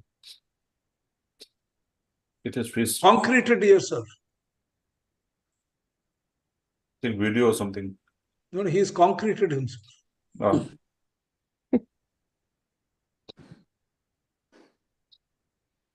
You want, I'll call you on the line, Girish. Make it. I see. Go ahead to the next one. Yeah. Radhika. Yes. So this is it. Over to you, Radhika. I'm sorry. Yeah. Now we can. He's back again? Yeah. Sir, we could not hear you. Can you please tell us what is your opinion? Girish sir? Yes, sir. You know, when he goes there, he's silent. He's Mr. Girish?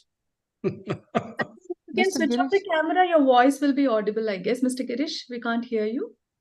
Can't hear. Okay, we'll proceed. Okay. Over to you, Radhika. Yeah, thank you. Thank you, Srilalita. And yes, so I guess it's a wonderful to hear the brief discussions of each speakers. Thank you so much, panelists, for your time and energy here. And I would request audience to drop your queries in the chat box. And I can see that panelists started giving reply to all those queries too. But still, you can wait to complete one more panel discussion to happen. So now let's move forward to the second panel discussion on mainstreaming bamboo in construction sector to curb carbon emissions. So for this, I would like to invite today's second moderator, who is Mohan Reddy Vedukala. He is also a research associate who is working with us for this project for last 8 months. And I would like to quickly brief about him. He is an urban planner, a civil engineer specialized in infrastructure planning. He conducted research on sustainability project urban mixed development of French quarters in Tübingen city of Germany, and developing a master plan for new developments of Esslingen County of Baden, Württemberg state, developing nature-based solutions for urban floods for Bangalore city. Over to you, Mr. Mohan, please join. And then before handing over mic to you, I would like to invite all the panelists, respected panelists here, who will be speaking about the mainstreaming bamboo in the construction sector. Firstly, I would like to call upon Shri N. Sivasailam. He is also an IAS retired administrative member, Karnataka State Administrative Tribunal, Bangalore. And we have one more panelist, Dr. Aswath MU, Principal, Bangalore Institute of Technology, Bangalore, and 25 years of experience. He has a professional experience as a structural consultant. And we have one more renowned architect, Jaisim Krishna Rao, who is the owner of Jaisim Fountainhead. Sir, we formally welcome you. And we have one more panelist, Dr. Sanjeev Singh, Associate Dean and Professor, School of Planning and Architecture, Bhopal. And we welcome you, sir. And we have Professor Anand DK, Professor, College of Architecture, Trivandrum. We would like to invite you to this forum. Kindly switch on your camera so that audience will be able to see you. Over to you, Mr. Mohan Reddy. Hi, good afternoon, everyone. And my heartfelt welcome to all panelists and participants today. Coming to the mainstreaming bamboo into construction sector, you all might be thinking why to utilize bamboo in construction sector, and we are including in this climate action plan. As Yellappa sir correctly mentioned, according to the global status report for buildings and construction, the construction industry contributes 40% of CO2 emissions, which is a very significant amount. Conventional building materials have more embodied carbon than the sustainable building materials like bamboo. So embodied carbon refers to the greenhouse gas emissions arising from the manufacturing, transportation, installation, maintenance, and disposal of building materials. Like bamboo has a less embodied carbon compared to conventional building materials. So this is why we are including this into the climate action plan, so that carbon emissions will be reduced by incorporating 30% of bamboo in the construction sector. So now I'll move over to one panelist, like asking one question each. So firstly, I would like to ask Ms. Sri Sivasailam sir, like given your experience working with the administration in the government, so like what kind of government policies or initiatives you think would facilitate the widespread adoption of bamboo in the construction sector? See, it's not that the construction sector does not use bamboo. It uses bamboo during construction in making those things for access and all other related activities. When you want to use it in the mainstream construction, what is required is it should form part of the standards, number one. Number two, it should have the utility aspect. Can bamboo replace steel as a construction material? The answer is yes, but that requires a positioning bamboo as a composite and with its properties, and that itself will require a BIS industry standard. So the first requirement is that of standards. Secondly, there must be contractors willing to take up that construction, and that's where people like Girish would be important. For example, we have architects like Mr. Jaisim, Mr. Neelam Manjunath, and several others. But the point here is it possible to combine it with a whole structural package that goes along with it? Therefore, there must be contractors willing to do this work. And those contractors must have access to the technology and access to the materials, which fulfills those standards, because this is one aspect. Secondly, we must have tenders, which also obviously comes finally to standards. We must have tenders which permit such a material, and that's important. And when Neelam mentioned about the project in the airport, they did get it into their tender and got the person to construct it. And the person must be clear, the contractors must be clear about the cost. It cannot so happen that they quote it and suddenly the prices go all right and they lose out. So these are some of the, promotion of bamboo as a construction material and as part of construction needs to be ingrained as a package together. And that involves so many people acting together, including cost structures, which are definitive. Like when you are constructing a room using steel and concrete, you actually know the construction cost within plus or minus 5%. The changes varying with the prices on a particular day when you are purchasing and the labor cost which prevails on that day. To that extent, it can come, but I feel that it is possible to do that, and we need to put our groups together, and this is the way to go about. We have the ecosystem among us itself. We need to get more people around and then build a constituency for this. It's possible to do it. I'm optimistic about it anyway. Thank you, sir. As you've said, like preparing standards for bamboo is very important. Like if there are no standards, like where people doesn't know where to look at for it construction. So we are also working on like building the standards for bamboo and also including it to the Karnataka schedule of rates. You so have it will be page. Mr. Suresh is the chairman of the building standards, and he is one of the biggest supporters of this movement. He was a chairman of HUDCO maybe at the turn of the century. I talked to him only yesterday, sir. He's very open to all these discussions. He's very open. It's one of the it's a very nice thing that he is there. But if you are able to get our group working together, putting those standards, getting contractors in, Mr. Jaisim is there. We can also get organized groups working on this, and then we are in business. And when we are talking about bamboo, we should also talk about bamboo composites, because that's where the strength comes from. The strength, bamboo doesn't have the strength. It is the bamboo composites which has the strength.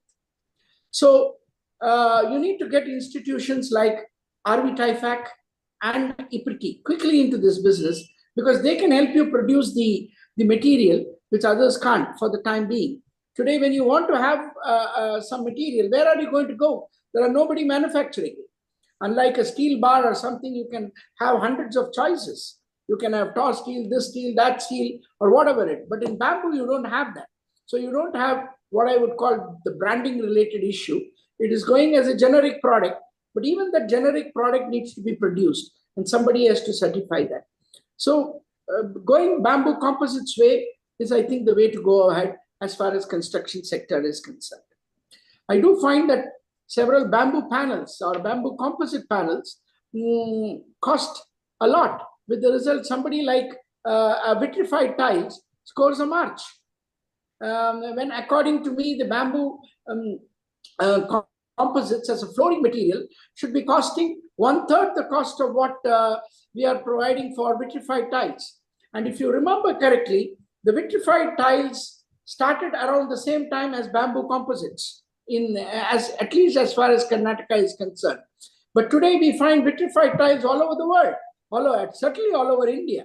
And everybody is changing their flooring from ordinary or from mosaic to vitrified tiles. But nobody is going for bamboo composites. But that's because bamboo composites is priced at some 2 times more than that of vitrified tiles, when actually it should be like 1/3 the cost. That's the way I would like to look at it. And I don't think we should, when we are talking about construction sector and building, we shouldn't be laying too much stress on the green aspect of it. That doesn't enter calculations in the business sector. It may make good sense socially, otherwise, but I'm yet to find a person who built a house considering the greenness of the state. One person does not make a swallow. We have Neelam Manjunath madam here, considering the sustainability, and built our house with bamboo, 30. Also. Yeah, that's why I told you need to make it mass. I mean, somebody may be inspired, that's okay. That's where we're working on it. But you need to get it into the mass, and we need to underplay that. But we need to play the cost element, utility element, and the substitutability element much more. And then push the green agenda on the background. Thank you, sir, for your valuable inputs. Now I move to Dr. Ashwath. Like, as someone deeply involved academia as you, do you think there is enough emphasis in sustainable construction materials like bamboo in the civil engineering curriculum? And how can educational institutions contributing to promoting its use? Yeah, good afternoon to everyone. Academic institutions, the statements from the industry that curriculum is not updated, not in line with the industry is going on from long time. But the curriculum updatement will come from the industry suggestions. Now, as such, bamboo is not a major part of any of the curriculum, but sustainable materials have found a place, alternative materials have found a place in curriculum. But while teaching these materials, we have to introduce to the students. In fact, in the last 5 years, there are a lot of changes in the curriculum development. Even the monitoring bodies like All India Council for Technical Education, the universities are constantly suggesting to have experts from the industry on the board of studies and other things, especially after these autonomous institutions and private universities coming up. If someone in the department is really interested in any of these kind of materials, they can introduce a course in their curriculum as a special value-added courses. But to do all this, as already some of the panel members mentioned, the branding of bamboo itself is very essential. People know about bamboo, the uses of bamboo in construction as a material replacement for reinforcement and other composites. People are aware, but hesitant to use it. Architects like JSIM and others should promote while promoting the materials. In fact, the flooring and other wooden flooring, it is a fancy, it is a luxury. People think wooden flooring is a luxury item. As Shiv Salam was mentioning about the ceramic tiles and replacing mosaic and all those things. So when architects suggest, when some prominent people start using bamboo, it becomes a brand. Now, once now the bamboo is used in Bangalore airport, people look that as a luxury item if the architects and civil engineers utilize this material in various forms in the construction industry. Definitely, I feel we need to create awareness among the students, bringing it into the curriculum, adding value-added courses, conducting seminars, workshops in the academic bodies, and regularly having activities, because if I see in Bangalore, starting from Chitra Sante, many Abbas have started in Bangalore on various themes. So similarly, I think Bamboo Habba also should be there. In the last few days, Bangalore is buzz of all these municipality, as Suresh mentioned. Suresh is a prime part in organizing municipality, the future cities. A lot of discussions are happening. As Neelam mentioned, Prashant Prakash, who is the chairman of Vision Group for Startups in Government of Karnataka, is involved in this BTS, Bangalore Tech Summit. So these kind of major events we should plan and see that the whole city talks about bamboo, and everyone, all the stakeholders, including private parties and the government bodies, institutions, everybody should talk about bamboo. And once they start about it, and then people gradually start utilizing bamboo in various forms. I think academic support is there. We have many educational institutions in Karnataka. Major engineering colleges have got civil engineering departments and architecture departments. Through them, we can have a network and a common action plan to implement various aspects suggested by architect Neelam in bringing Bangalore and making Bangalore as a bamboo city. In fact, people are talking about health and safety too much these days. A lot of health initiatives are there. So if you look at the bamboo utilization, if you reduce carbon footprint in the city and oxygen banks in city, that will greatly indirectly help maintaining the health of people. So that is a major concern for all sectors, not only connected to construction industry, but connected to everyone. So everybody can contribute in this project, and I'm sure I see definitely there will be a huge impact making bamboo as a major element in our life. And we extend all support from the academic sector.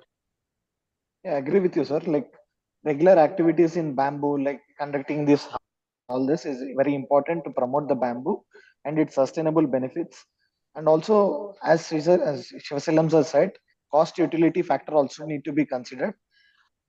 So, like, thank you for your inputs. Now, like, I would move on to Architect Jaisim sir. Like, given your extensive experience in architecture, how do you envision bamboo contributing to architectural innovation, and what unique design opportunities can it present? You're asking me directly. I don't care what the others do.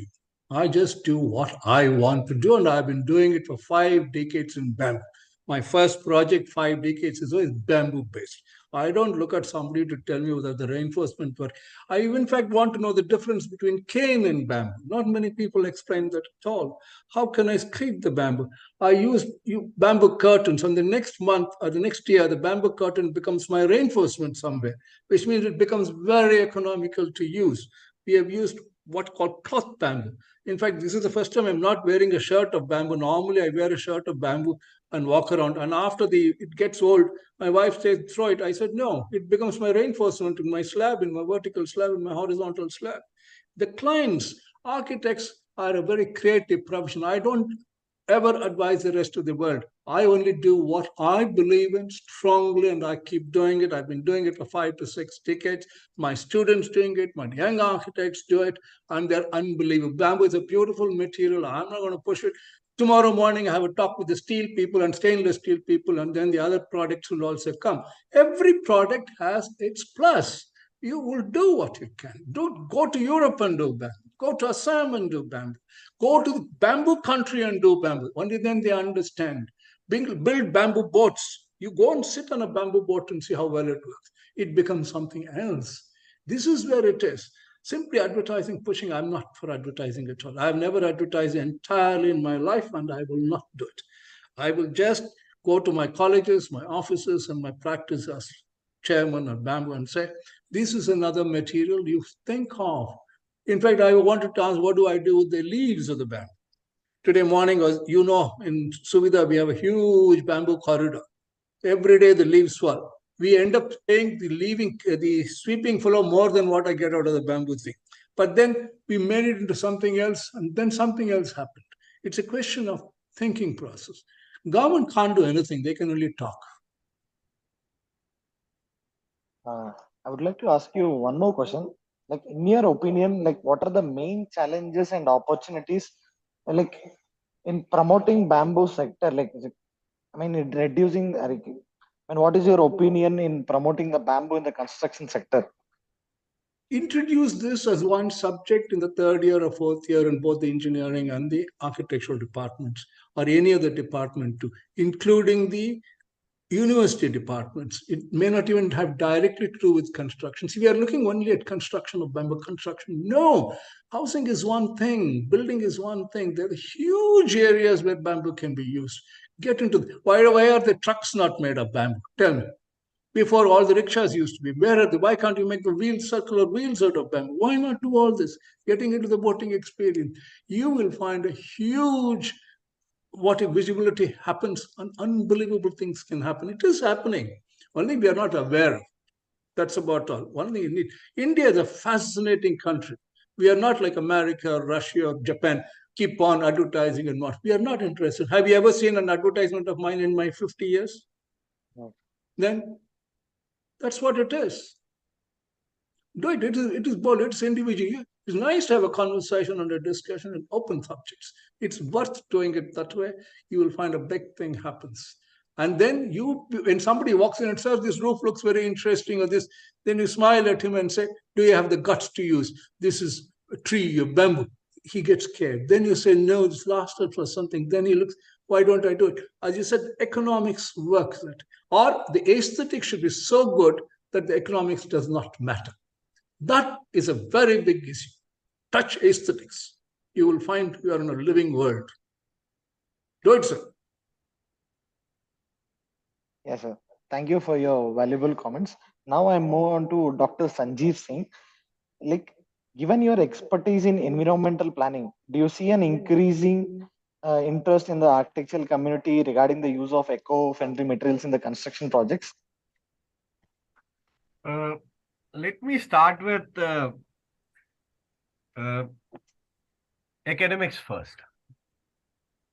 You know, we cannot have bamboo as a mainstream material until and unless we are able to convince our students that as a material, bamboo is something which has to be played with.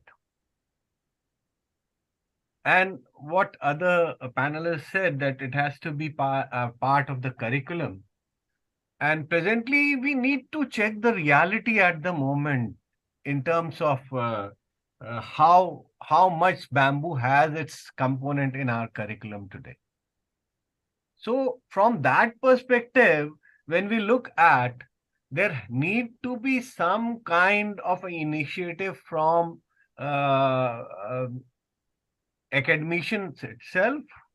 Secondly, the bodies who are regulating education, and the bodies that are regulating construction industry.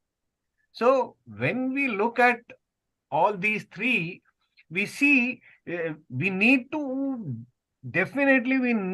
understand the ground reality, and until and unless we don't understand the ground reality, we will not be able to make strategies, or we will not be able to make any attempts which will be fruitful. So understanding the ground reality is very much necessary. For example, let me come to the construction industry. When we talk about construction industry, we need to understand the components of the construction industry, not just the construction industry as a whole. So in construction industry, there are producers who are producing building materials.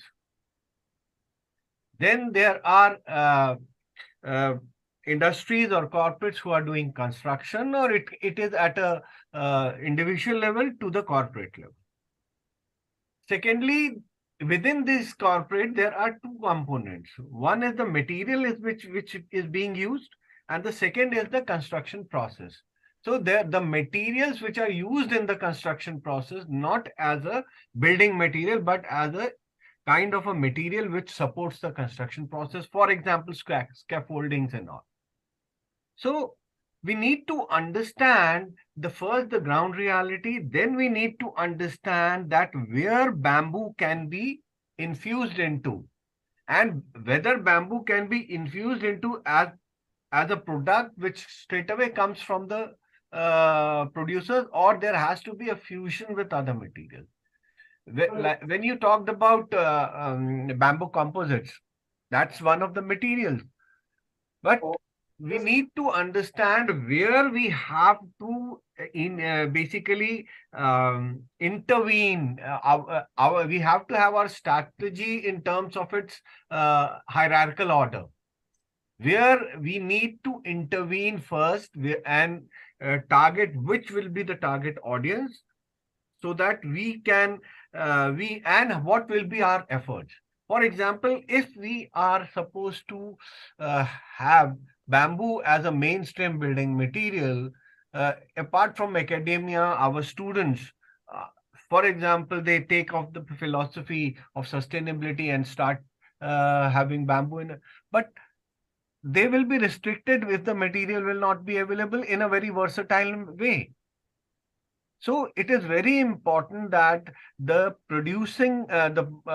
bamboo producers and the the manufacturers of building materials and the components that are used in construction industry to basically innovate on bamboo as a material. Bamboo composite is just one part of it. How industry can innovate, I think our designers, not just architects, but the designers also will play a very big role in that. Because using bamboo as a material in a building, Jaisim sir said about two things, economy and aesthetics. These are two things. So firstly, the economy plays the major role. Anybody who wants to decide bamboo as a material needs to have that. This economy is one of the very important things in that.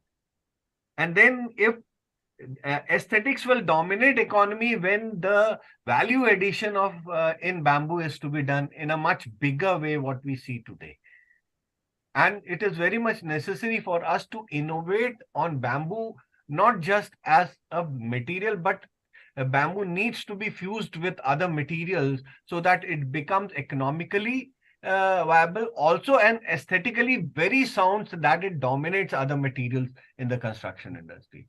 So if we look at bamboo, bamboo as a structural material, bamboo as a non-structural material, these are two major components. So we need to understand the ground reality, whether bamboo at the moment, to what extent is being used as a structural material and to what extent it is being used as a non-structural material.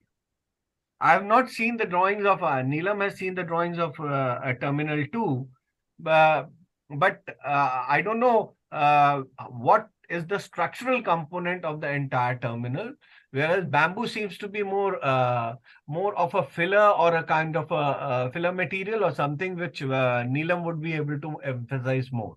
So if we need to have these components better understood in terms of reality, we need to understand the fusion of bamboo with other materials so that its marketability is also there and bamboo slowly creeps into the mainstream market. So I think that those strategies are very important. And as an architect and as designers, we need to work on this fusion system so that bamboo becomes more, makes inroads in this makes its inroad as a material fused with other material, and slowly innovation takes bamboo to a level where it becomes like bamboo composite and becomes an independent material which is more economically and aesthetically very sound. I think I have made my point. Yes, sir. As you rightly pointed, the juxtaposition of all these elements together makes bamboo more like into the construction material. People will accept, perceive it. So next, I am moving on to DK Anand, sir. Like, given your expertise and interest in project management, like what project management strategies can be employed to ensure successful adoption of bamboo in redevelopment projects within the local communities? Not an easy question, but let me make an attempt.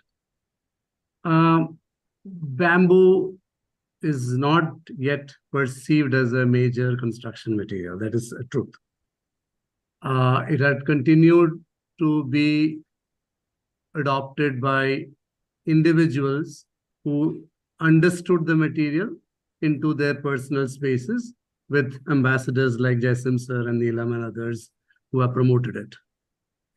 When it comes to larger projects, it is often the question, where does it fit in terms of time, cost, and money? That's what it always happens. The example of Bangalore airport is a standing example. People perceive that bamboo has come there. I would say, yes, bamboo has come there, but bamboo has not come in its true form. It's a bamboo composite, primarily to attract the aspects of aesthetics, and probably the word green is very strong on the term thing. That's where it has come in. Considering that Bangalore airport was perceived as to be becoming one of the intended to be a green airport, that material probably got a tick mark, and that had gone an extensive research to add it. Now, composite bamboo has been used not only in Bangalore, in several large projects across the world, especially in terms of the compositions onto the ceiling or to the wall facades and stuff like that, where perception has mattered more in acceptability.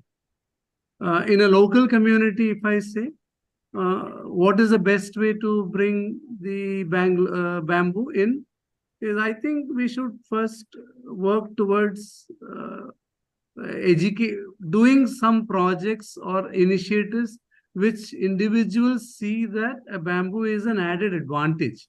The research done by CGBMT says one bamboo brings down 58% of the emissions and the problems that we have related to pollutions, etc.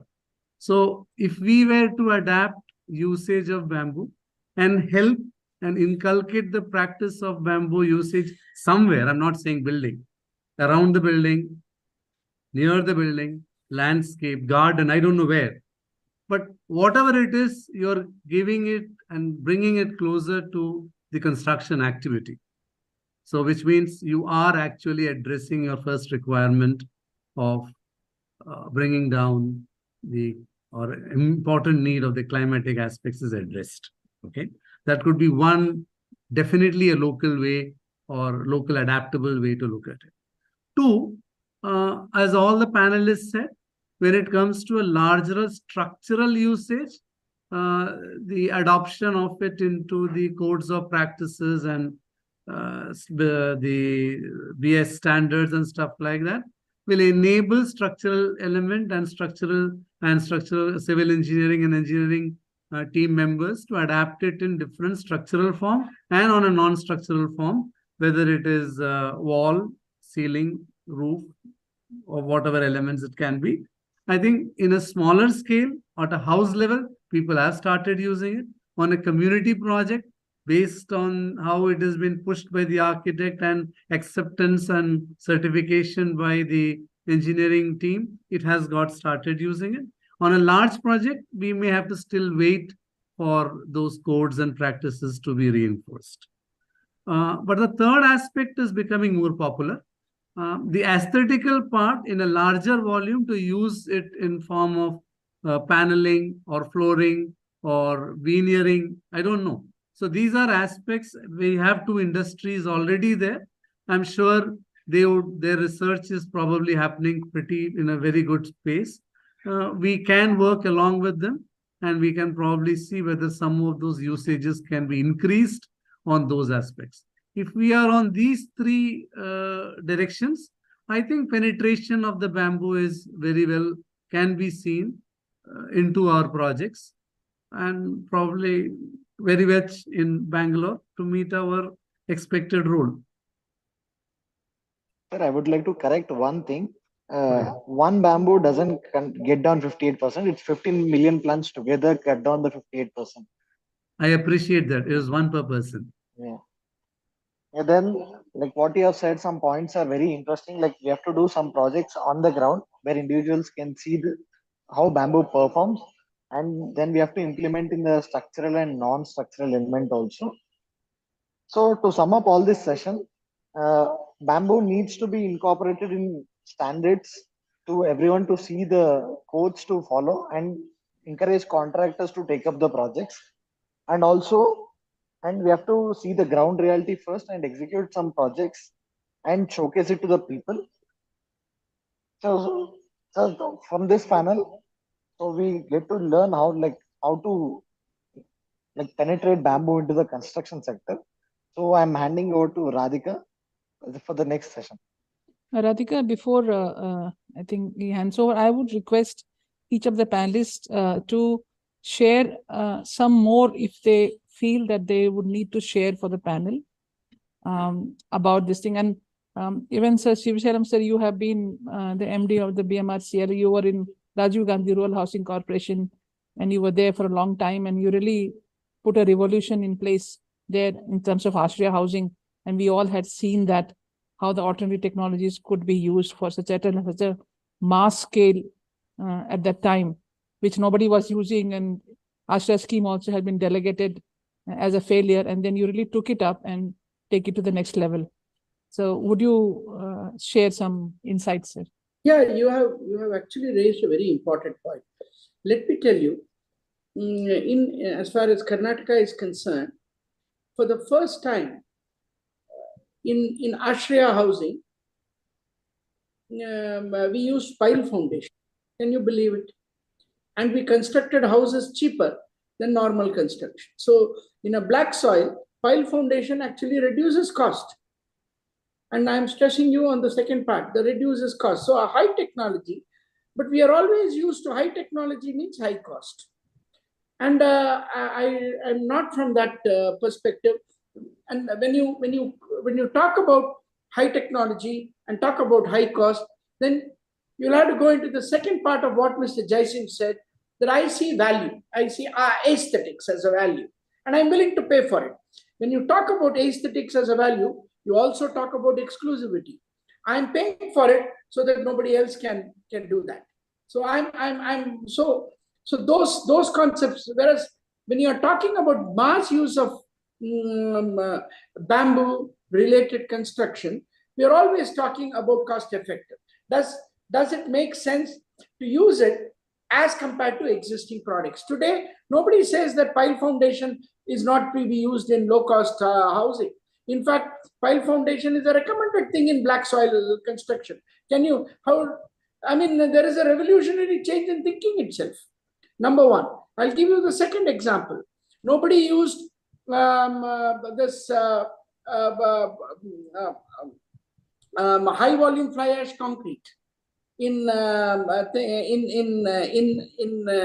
EWS housing. We use high volume fly ash concrete. It did two things. It reduced cost by 30% for a roofing, and also ensured that it does not leak. Then we ensured flowing concrete. Flowing concrete was a Japanese technology, and we constructed a small batching plant. We have such huge batching plant for materials, but for ASHRAE-related construction, you require 0.5 cubic meter batching plant. So we constructed a batching plant of 0.5 cubic meter and used flowing concrete. And the beauty about flowing concrete is it brought down cost by 40%. A high technology leading to lower cost. Now, if high technology is going to lead to higher cost, then you need to have only, it'll remain in the niche-based thing. You need to, somebody would like to have it just because that somebody else, others, just to show that I'm different. Whereas, and that is why I gave the small example of bamboo composite panels for flooring. It's a low-hanging fruit. You give me,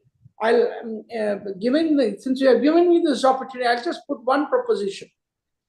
If you can produce 1 million square foot of bamboo panels, forget about, you don't need to do any promotion of bamboo cultivation. People will cultivate it themselves. Yes, sir. There is no, but as long as you are not able to do any such promotion, you'll have to go after the people, asking them to plant one bamboo. Yes, sir. But once you create an entrepreneurship and create a value for those bamboo products, you don't need to do it. People will, why one bamboo? Every fellow will try to grow 100 bamboos. That's the way to go. So make it entrepreneurship based. Classic example, we tried during, you are coming back to the ASHRAE days, at the turn of the century, you were part of it. You know how much we tried to substitute asbestos, corrugated asbestos with corrugated bamboo composite sheets. And that's how this whole thing started.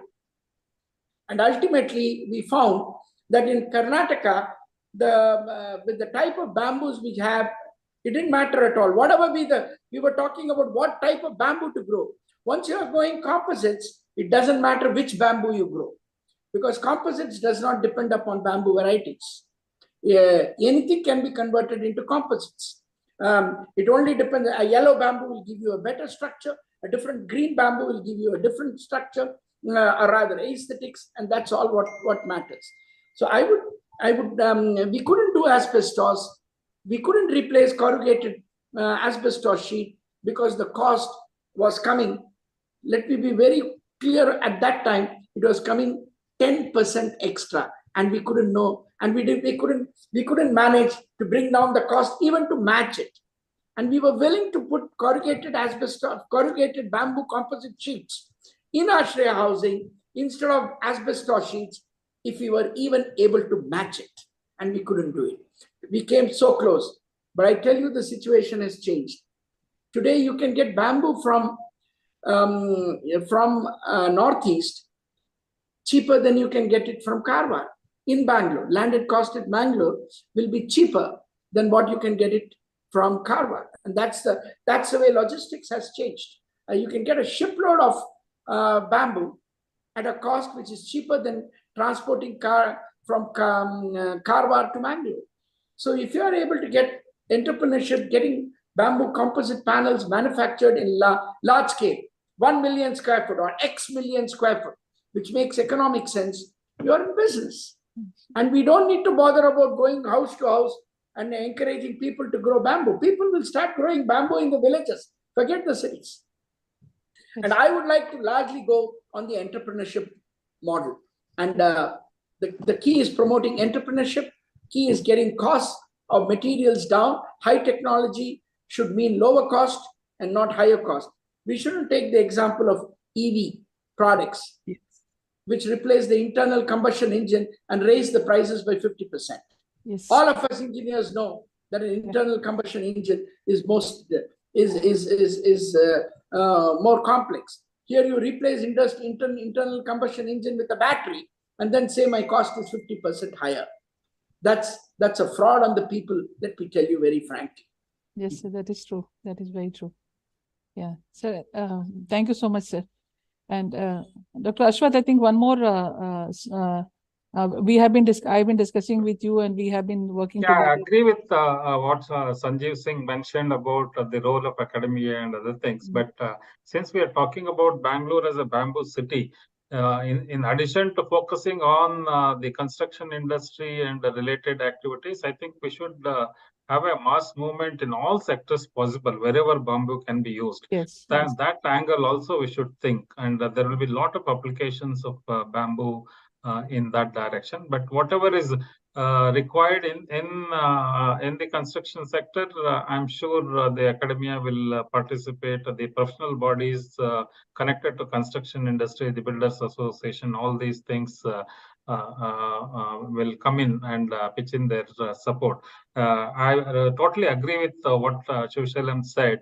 If there is a market, automatically bamboo will be grown. Otherwise, we have to force them. But if they don't find any value, the people will not come forward to grow bamboo just for the namesake or passion's sake. So we all understand the seriousness of the climate change and the contribution of bamboo in that direction. And also as a sustainable material, definitely we can support and push to a certain extent. But entrepreneurship, startups, because now it is the ecosystem is very good for the startups. There are a lot of startups coming up from the technology front, but whereas the civil engineering or application construction industry side, not many are coming. Maybe we can show possibilities in this direction so that the youngsters can come in and make this use of bamboo more attractive to the masses. Yeah. Sanjeev and DK, you want to share something?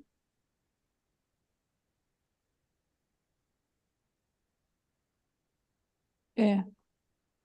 Yeah, I DK. think I think the issue remains still the same: perception and acceptance. So acceptance is the one major area which we need to focus on, whether it is at an individual level, whether it is at an industry level. So that acceptance, what Jaisendra said, either it has to come based on economics, or has to come based on aesthetics. So we need to emphasize on how we need to first assess our strength and weaknesses in the bamboo sector. We need to first analyze that, and then only we will be able to make a strategy that will help. Yeah, I agree with this, but there's one more issue that is there. See, when we are trying to promote bamboo, like the Bamboo City project or anything like that, and as Shivshalam said, we were talking about alternative technologies, which are high technology but less cost.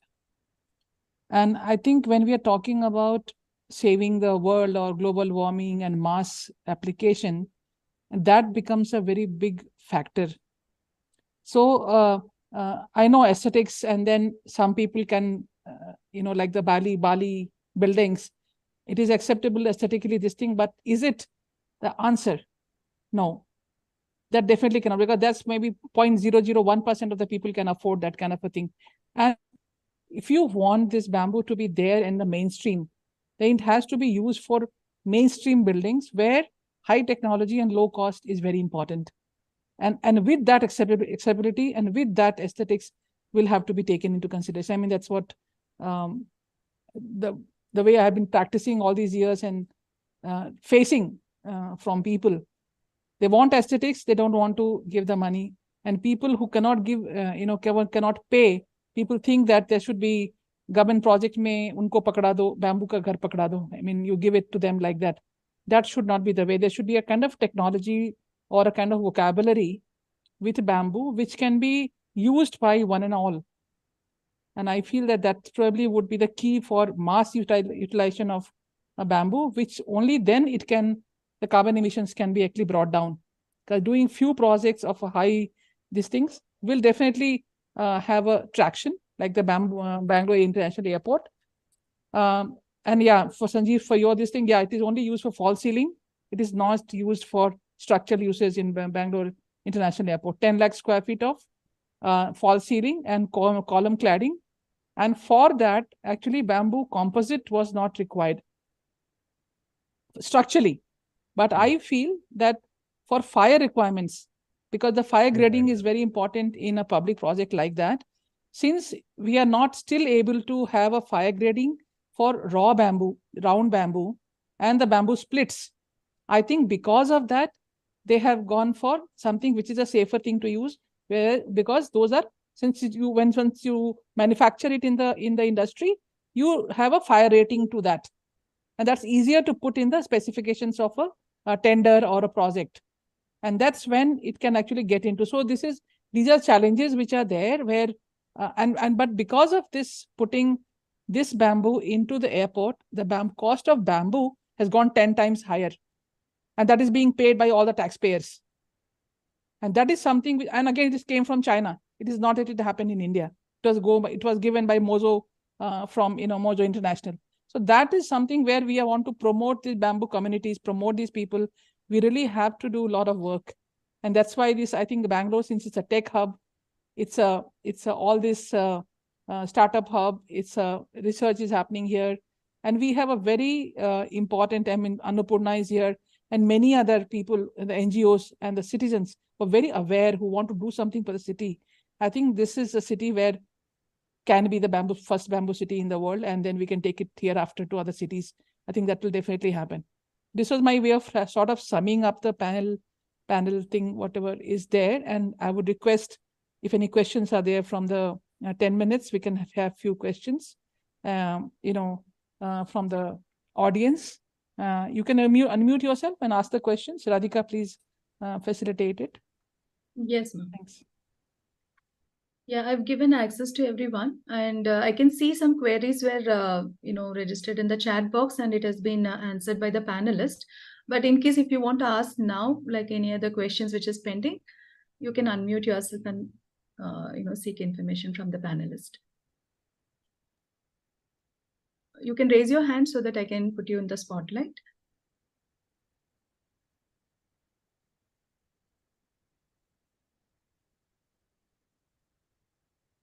So, ma'am, if there is no questions, then we can move forward.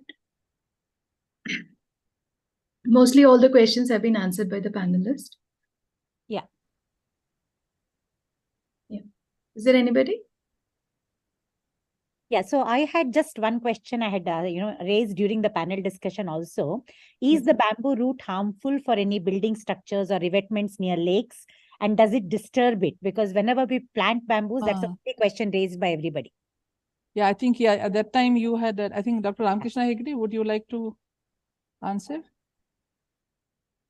I have bamboo right next to my house. I have 8 feet setback and I have bamboo all along. I had no snakes so far. I have had it remains in that 8 feet, depends on what kind of bamboo that we use. So I wouldn't call it very wild.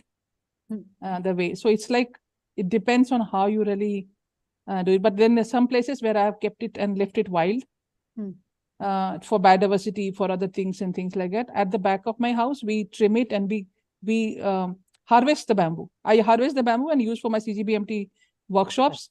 Most of my workshops, smaller workshops, are done from, I have lot of bamboo around my house, and from that only we have been using. And we have, I mean, 1 or 2 snakes. Of course, there's a lot of greenery, not just bamboo. So comes here and there. And I think in 11 years of my office, 12 years, which is completely open with no doors, only one time in the beginning, one snake had come in the office from the rocks.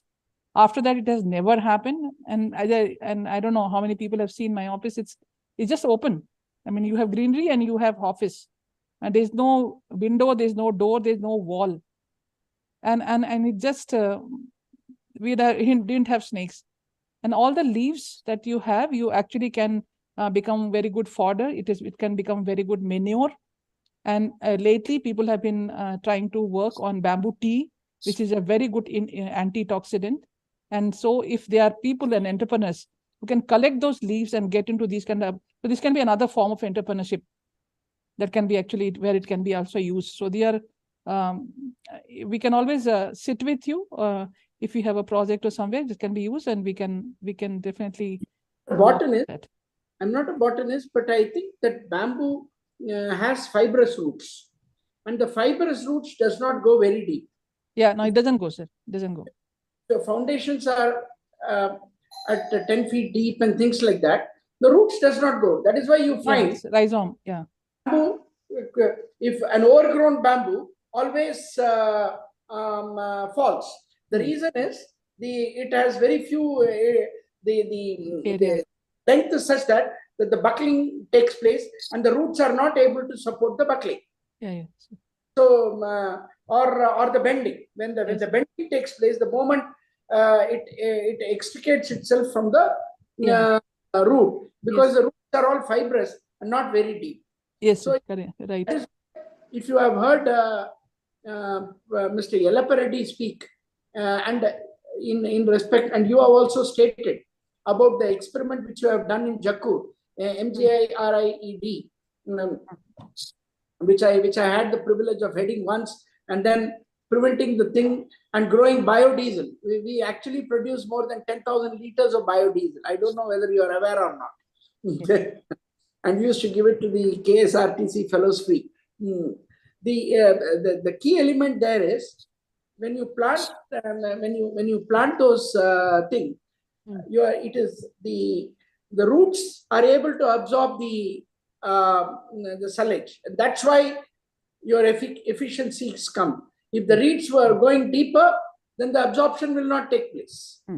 It is because they spread fibrously over a larger area close to the surface, because of which the absorption takes place. They can be taken out easily. You need to harvest bamboo. That is why a tall bamboo can easily be pulled. You just pull it and it will come out of the thing. But you can't do that with a shorter bamboo. Thank you. Thank you so much, sir. I think there's somebody, Ramkrishna Hegde sir, there's somebody talking about growing bamboo in the apartments or in the balcony or on the rooftop. Maybe you can answer that.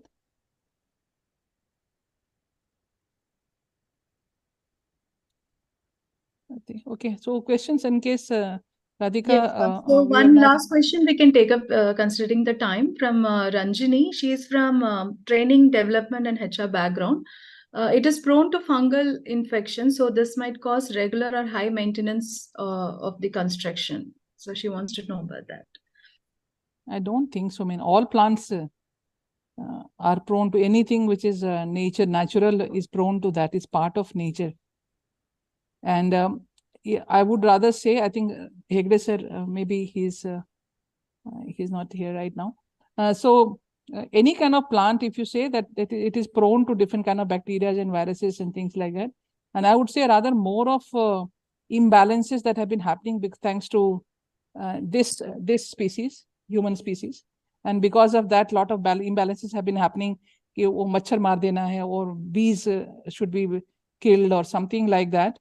imbalances have been happening. So there might be something like that, but other than that, nothing. That is why, Neelam, I always favor, when you are talking about bamboo, I always favor composites, because the bamboo retains the texture of bamboo, the aesthetics of bamboo, and gives you an industrial product, which cannot be destroyed.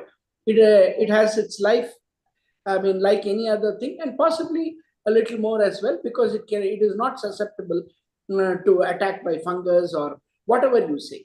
As long as you are keeping it as a natural material, yes, fungus can attack it. We are also attacked by fungus, you must be aware. Yeah. All kinds of funguses we also are attacked, yeah. I think there's a question about the bamboo application technology courses.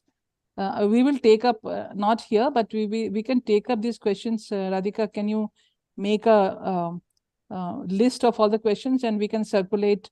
I request everyone to give their phone numbers and mail IDs. And Yeah, we can I've saved the circulate content it. in the chat box, and I shared the email ID and the website also. So you will get latest information and highlights in that. Yeah. Okay. So I think we can move forward. So it was a very fantastic discussion which happened among all the panelists. Thank you so much for your time, sir. So my dear audience, we have come to the conclusion of the seminar, and our founder, Architect Neelam Manjunath, already given a sum up of all this session. And before handing over mic to our academic coordinator, Mr. Dikshit, who is working under School of Bamboo Studies, I have circulated certain links for the survey. So this will take only 5 minutes of your time. Based on your category of work, you can quickly, run through that survey and fill up the information. And your participation helps us in consolidating the project and taking bamboo into an action mode. So I request everyone to take a few minutes to, sum up and, give your feedback in the survey. And so now I would like to call upon Mr. Dikshit, who is academic coordinator of School of Bamboo Studies, to give vote of thanks to our panelist audience. Over to you, Mr. Dikshit. Thank you, ma'am. Thank you so much. Very good afternoon to one and all present here. I'm Dikshit Kumar, Academic Coordinator, CGMT School of Bamboo Studies. First of all, I would like to thank Architect Neelam ma'am for being the first person in place to make this great event. And all the panelists who have discussed, shared their experiences with us. It was an immense pleasure to have such a knowledgeable time in this Sunday, making the Sunday spent very memorable and auspicious, I can say. And lately, I would like to close with a quote by saying, your relationship with yourself sets the tone for every other relationships you have. We are doing our best in bamboo sector in sharpening our knives every moment with every such sessions so that we can be useful to you at the right time in the right place. So it's up to you, like how best you can use this. So we have understood our relationships, and I would like to question you that, have you understood us? Thank you. Thank you so much, Dikshit. I really appreciate everyone to fill up the survey form. I am sharing it again here in the chat box. And if you can't get it, then we will be, sharing it in email as well. And thank you so much for your time and energy. It's been like, fantastic journey. And I'm really, really happy that we could launch this Bamboo City project today. And I would like to congratulate our author, Architect Neelam Manjunath, to doing this, in a very grand way. Congratulations once again, ma'am, on behalf of CGBMT team and audience. And my dear panelists, we really honor you for being here and for your time and energy. And I'm really, really happy to see all the audience who's there with us, continuously the whole session. Thank you so much. Jai Hind. Yeah, I would like to acknowledge the presence of Mr. Girish here and continuously engaging with us. Mr. Girish, we will get back to you and we'll definitely sit together and take it forward, because the time of action is now. The launch has started, so our time has started to start working in a very action mode kind of a time. And tomorrow I'm very happy to share that tomorrow I'm leaving for COP28. Not that I'm presenting anything, but we have some World Bamboo ambassadors are meeting there, and we are trying to see that we are able to at least get a round table where we put our bamboo center stage and push it forward. So that we are doing there. Thank you, Siv Shelam sir. Thank you, Dr. Ashwath. Thank you, Sanjeev. Thank you, Ramkrishna sir. Thank you, Girish. Thank you, DK. And thank you all the other, participants. Thank you, everyone. And thank you, Mohan. And thank you, Radhika, for conducting the program. I think this was almost in time with a little bit of intelligence. And thank you, Mohan. And thank you, Sri Lalita, for doing it so well. I think the panelization was very well done. And thank you, Annapurna, Dr. Annapurna. I mean, the last minute I spoke to you, but I will be coming to you. We would definitely like to work together further. Yeah, this Anhaf Amir from the International Designers Forum. And Gurudel for the continued support. And we have to do a lot of work together. Thank you, sir. Thank you, everyone. Thank you so much. Thank you, Dikshit. Wish you the very best in COPA meeting. Yes, sir. We will. Yeah, sir. We will. I will be bothering you a lot, sir. No problem. Absolutely no problem. Yeah, everyone. Okay. Okay. Thank you, sir. Thank you so much. Everybody. Thank you. Thank you. Thank you very much.